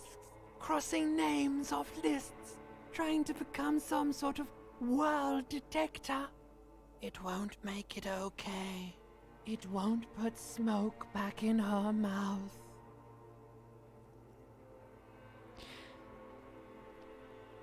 I'm building communism for all. This time we won't fail. I'm just looking out for my economic self-interest. We're making progress. Measured, steady progress. Forget politics. I'll never sleep if I keep on like this. There he goes again. He's a real political animal, our Harry. He still doesn't see that it's the world changing around him. He's got no idea what he's in for. Why? 'Cause only love can break your heart. Feel a pillow under your cheek. Beep, beep, beep. The alarm is ringing, Harry. The disco circus goes on and on. You barely slept 3 hours last night. You can do it. It's nothing. Do it for the city. Go. Open your eyes. Another hard night. God damn, poor guy's body is keeping him awake. Harry probably... Good. You're up. Listen, there's something that's been bothering you for a few days now. That is? It's a suspicion, or a feeling really, that things are not quite in hand around here. Every day, things seem to spin more and more wildly, out of control. The center isn't holding, and despite your efforts to moderate and contain these energies, things only seem to be getting worse. Wait, I thought things were going pretty well. Oh, sure. You've been making progress on your case, interviewing people, solving side tasks. But who's focusing on the big questions? I assume the most qualified and highly credentialed people were taking care of that stuff. But have you ever seen them? How do you know they're even there? More importantly, how do you know they aren't waiting for your participation? What am I supposed to do? You've got to find out who bears la responsabilité. What is la responsabilité? The most awesome, terrible thing. It is human nature to crave la responsabilité and to deny it. That's why it must be distributed across many different organizations, agencies, offices, and portfolios. I thought I was assigned responsibility for the murder. Harry, you're thinking about this too narrowly. La responsabilité isn't concerned with trivial questions like who killed who. It's about the real issues, the human welfare index, the price of staple goods, the transition to real democracy. All right, give it to me. I'll accept responsibility. Whoa. This isn't some kind of dictatorship. You can't simply seize la responsabilité for yourself. It must be given by a legitimate authority. I am bureaucratizing myself. I'm literally bureaucratizing myself. Like a committee. Do we really have time for all this? There's always time to follow best practices. Once someone's decided to cut corners for the sake of expediency, who knows what else they're capable of? Well, corners cut can cause real chaos, but... fucking... My brain is having a bureaucratical system in my head. Swift, decisive action. And who should sit on this committee? Only the most even-keeled minds in Martinez. Your half-brother, the lieutenant, is a natural place to start. Together, you'll be able to discover who has la responsabilité in Revachol. And, if necessary, you'll have the wisdom and expertise to assign it among yourselves. And what happens once we've assigned responsibility? Most likely, your findings will be collected in a report, which will be carefully reviewed by your superiors. Once they've reviewed it, those same superiors will produce a set of recommendations to be taken up at the next meeting of the Standing Committee. You are literally describing bureaucracy, but in my brain. Rest assured, no matter what happens, it will be done through the proper channels. I'm prepared to take on this awesome burden of... what is this? Internal bureaucracy. Good luck. Your report is eagerly anticipated. God damn, really? Take on la responsabilité. Alright.